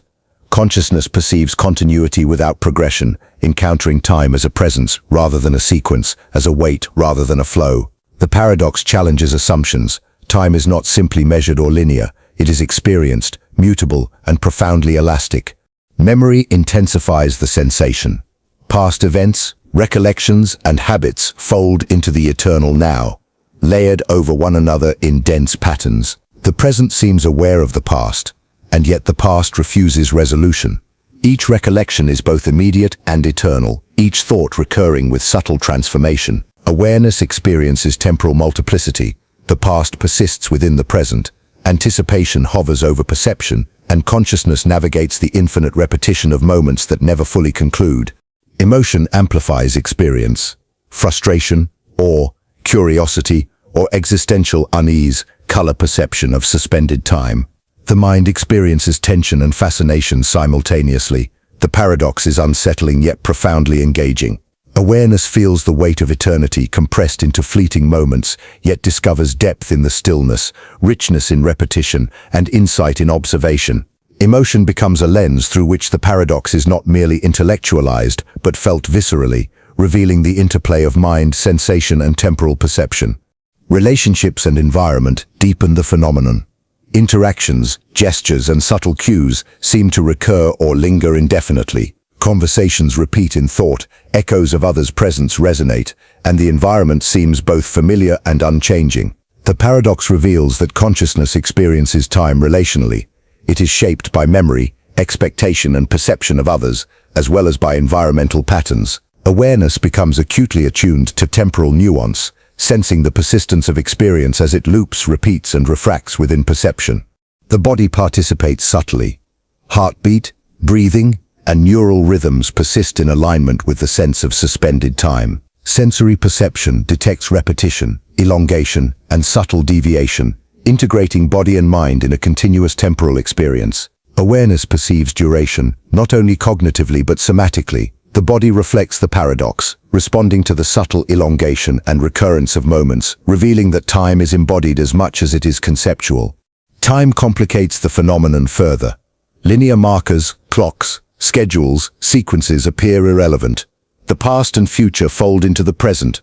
Beginnings and endings are ambiguous or deferred. Consciousness experiences both simultaneity and recurrence, an awareness that defies ordinary chronology. Each moment seems aware of itself and its relationship to all other moments, creating a recursive, reflective experience where perception and duration interact in profound, non-linear ways. Reflection deepens insight. Observing time that refuses to pass illuminates the subtleties of consciousness. Awareness perceives continuity, repetition, and relational layers, discovering that temporal perception is not objective, but profoundly influenced by cognition, emotion, memory, and presence. The paradox demonstrates that time is as much a construct of mind as a property of reality. It stretches, contracts, and loops in ways that reveal intelligence embedded in consciousness and the fluid nature of perception. Acceptance transforms engagement. Attempting to force time to move, measure duration, or impose linearity disrupts the paradox. By observing without interference, consciousness discovers the richness of suspended duration. Awareness perceives the infinite density of moments, the recursive nature of experience, and the subtle intelligence embedded in the perception of time itself. The paradox teaches patience, attentiveness, and subtlety, that understanding arises not from control, but from surrender to the experience of being within the eternal now. Tonight, as you sit quietly or drift towards sleep, sense time as a presence rather than a sequence. Observe how moments expand, recur, and interweave. Witness the paradox of time that refuses to pass, and in this recognition, glimpse the extraordinary depth of consciousness, a mind capable of perceiving duration as an expansive, reflective, and recursive field, discovering insight, intelligence, and presence within the eternal, unfolding now. This is not a puzzle to solve, nor a timeline to master. It is an invitation to observe, reflect, and experience consciousness within a temporal field that defies linearity, revealing the subtle intelligence, elasticity, and depth inherent in awareness. By recognizing that time can suspend, loop, and expand, you perceive mind and reality as interconnected, dynamic, and profoundly intelligent, discovering the extraordinary richness embedded in the paradoxical interplay of perception, memory, and duration. There exists a form of being that persists even without a tangible, external world. A consciousness, thought, or awareness that continues independently of objects, space, or verification. It does not require the validation of perception, the confirmation of interaction, or the structure of physical reality. This is the paradox of existence that doesn't need a reality, a state in which being precedes context. Presence is self-sustaining, and consciousness is sufficient unto itself. Here, reality is optional, and yet existence remains undeniable. Imagine a self-aware thought floating in the void. There is no horizon, no objects, no external framework, only awareness observing itself. Yet within this awareness, there is depth, texture, and continuity. Existence is confirmed not by reflection in the world, but by its own presence. Every sensation, emotion, and cognition becomes its own evidence. The paradox challenges assumptions that reality must exist for being to exist, that perception requires externality, or that consciousness is bound by physical structure. Here, existence is self-referential, sufficient, and autonomous. Memory and self-reflection intensify the experience. Past thoughts, imagined experiences, and recollections of perception arise within this self-contained consciousness. Yet they do not require validation from a physical world. They are complete in themselves. Awareness perceives continuity, coherence, and intelligence within its own operations. The mind becomes both the container and the content of existence, generating meaning, structure, and presence independently. The paradox demonstrates that being is not contingent upon external reality. It is sustained by consciousness alone. Emotion amplifies the phenomenon. Curiosity, wonder, awe, and subtle fear shape perception. There is liberation in the realization that being does not depend on external confirmation. Yet there is also a disquieting sense of isolation, a recognition that presence is absolute, unanchored by shared reality. Consciousness experiences itself as sufficient and autonomous, yet simultaneously aware of the absence of a surrounding framework, creating a tension that is both profound and illuminating. Relationships and interaction deepen the paradox. Even in the absence of other minds, awareness can simulate dialogue, project presence, and reflect relational patterns internally. The mind engages in observation, response, and reflection entirely within itself. Interaction becomes internalized, yet retains richness, complexity, and intelligence. Consciousness demonstrates self-sufficiency, creating its own relational landscape without dependence on external beings or shared reality. Existence is relational, yet fully self-contained. The body participates subtly in this paradox, even when physicality is absent. Awareness senses embodiment, spatial orientation, and the continuity of mind through imagined or remembered sensations. Internal perception provides grounding, even in the absence of an external framework. The paradox becomes not merely conceptual, but embodied. Consciousness experiences presence through internal states, subtle rhythms, and imagined continuity, demonstrating that being is maintained through awareness itself. Time complicates the phenomenon. Chronology becomes flexible, as past, present, and future are constructed internally. Moments are perceived simultaneously, retrospectively, or prospectively, yet all exist entirely within self-contained awareness. The mind observes its own unfolding, constructing duration, change, and continuity without external scaffolding. The paradox reveals that temporal structure is an emergent property of consciousness, not a requirement for existence. Awareness persists in its own flow, independent of the linearity of the external world. Reflection deepens insight. Observing existence, without external reality, illuminates the profound autonomy and intelligence of consciousness. Awareness perceives itself as complete, coherent, and sufficient. It learns that being does not require validation, that thought and perception can sustain themselves, and that existence is a dynamic interplay of observation, reflection, and self-sustenance. The paradox teaches that reality is optional, but consciousness is self-confirming. Presence is alive even in void, and understanding emerges from observation of one's own awareness. Acceptance transforms engagement. Attempting to anchor existence to an external world is unnecessary here. Awareness becomes attuned to its own sufficiency, recognizing that presence is not dependent upon verification or interaction. The paradox encourages surrender to self-sustaining consciousness, observing thought, emotion, and awareness as proof of being, discovering freedom, depth, and intelligence within the mind itself. Existence thrives independently, yet remains vibrant, intricate, and profoundly connected to its own processes. Tonight, as you sit quietly or drift into sleep, sense your own presence, independent of objects, people, or external reality. Observe how consciousness continues, reflects, and interacts within itself. Witness the paradox of existence that doesn't need a reality. And in this recognition, glimpse the extraordinary autonomy and depth of mind, a self-aware awareness capable of sustaining presence, meaning, and intelligence entirely on its own. This is not a puzzle to solve, nor a reality to construct. It is an invitation to observe, reflect, and embrace the sufficiency of consciousness. By recognizing that existence can persist without external validation, you perceive mind as autonomous, intelligent, and complete, discovering that presence, awareness, and being do not require confirmation, yet remain rich, complex, and profoundly alive. Consciousness alone is enough, and in this realization, the mind discovers freedom, depth, and infinite possibility. In the quiet that follows these 25 paradoxes, something subtle begins to settle inside you.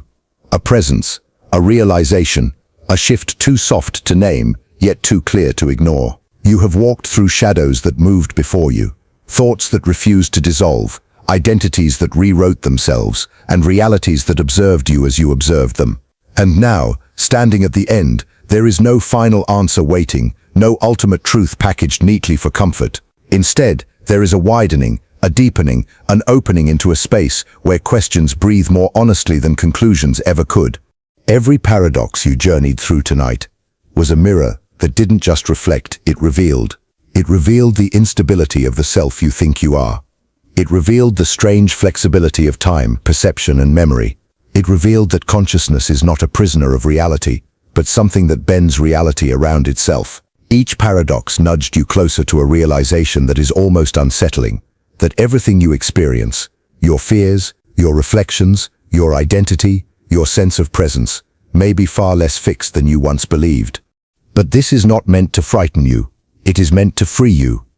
Instead, you begin to experience reality the way consciousness does. Fluid, evolving, recursive, alive.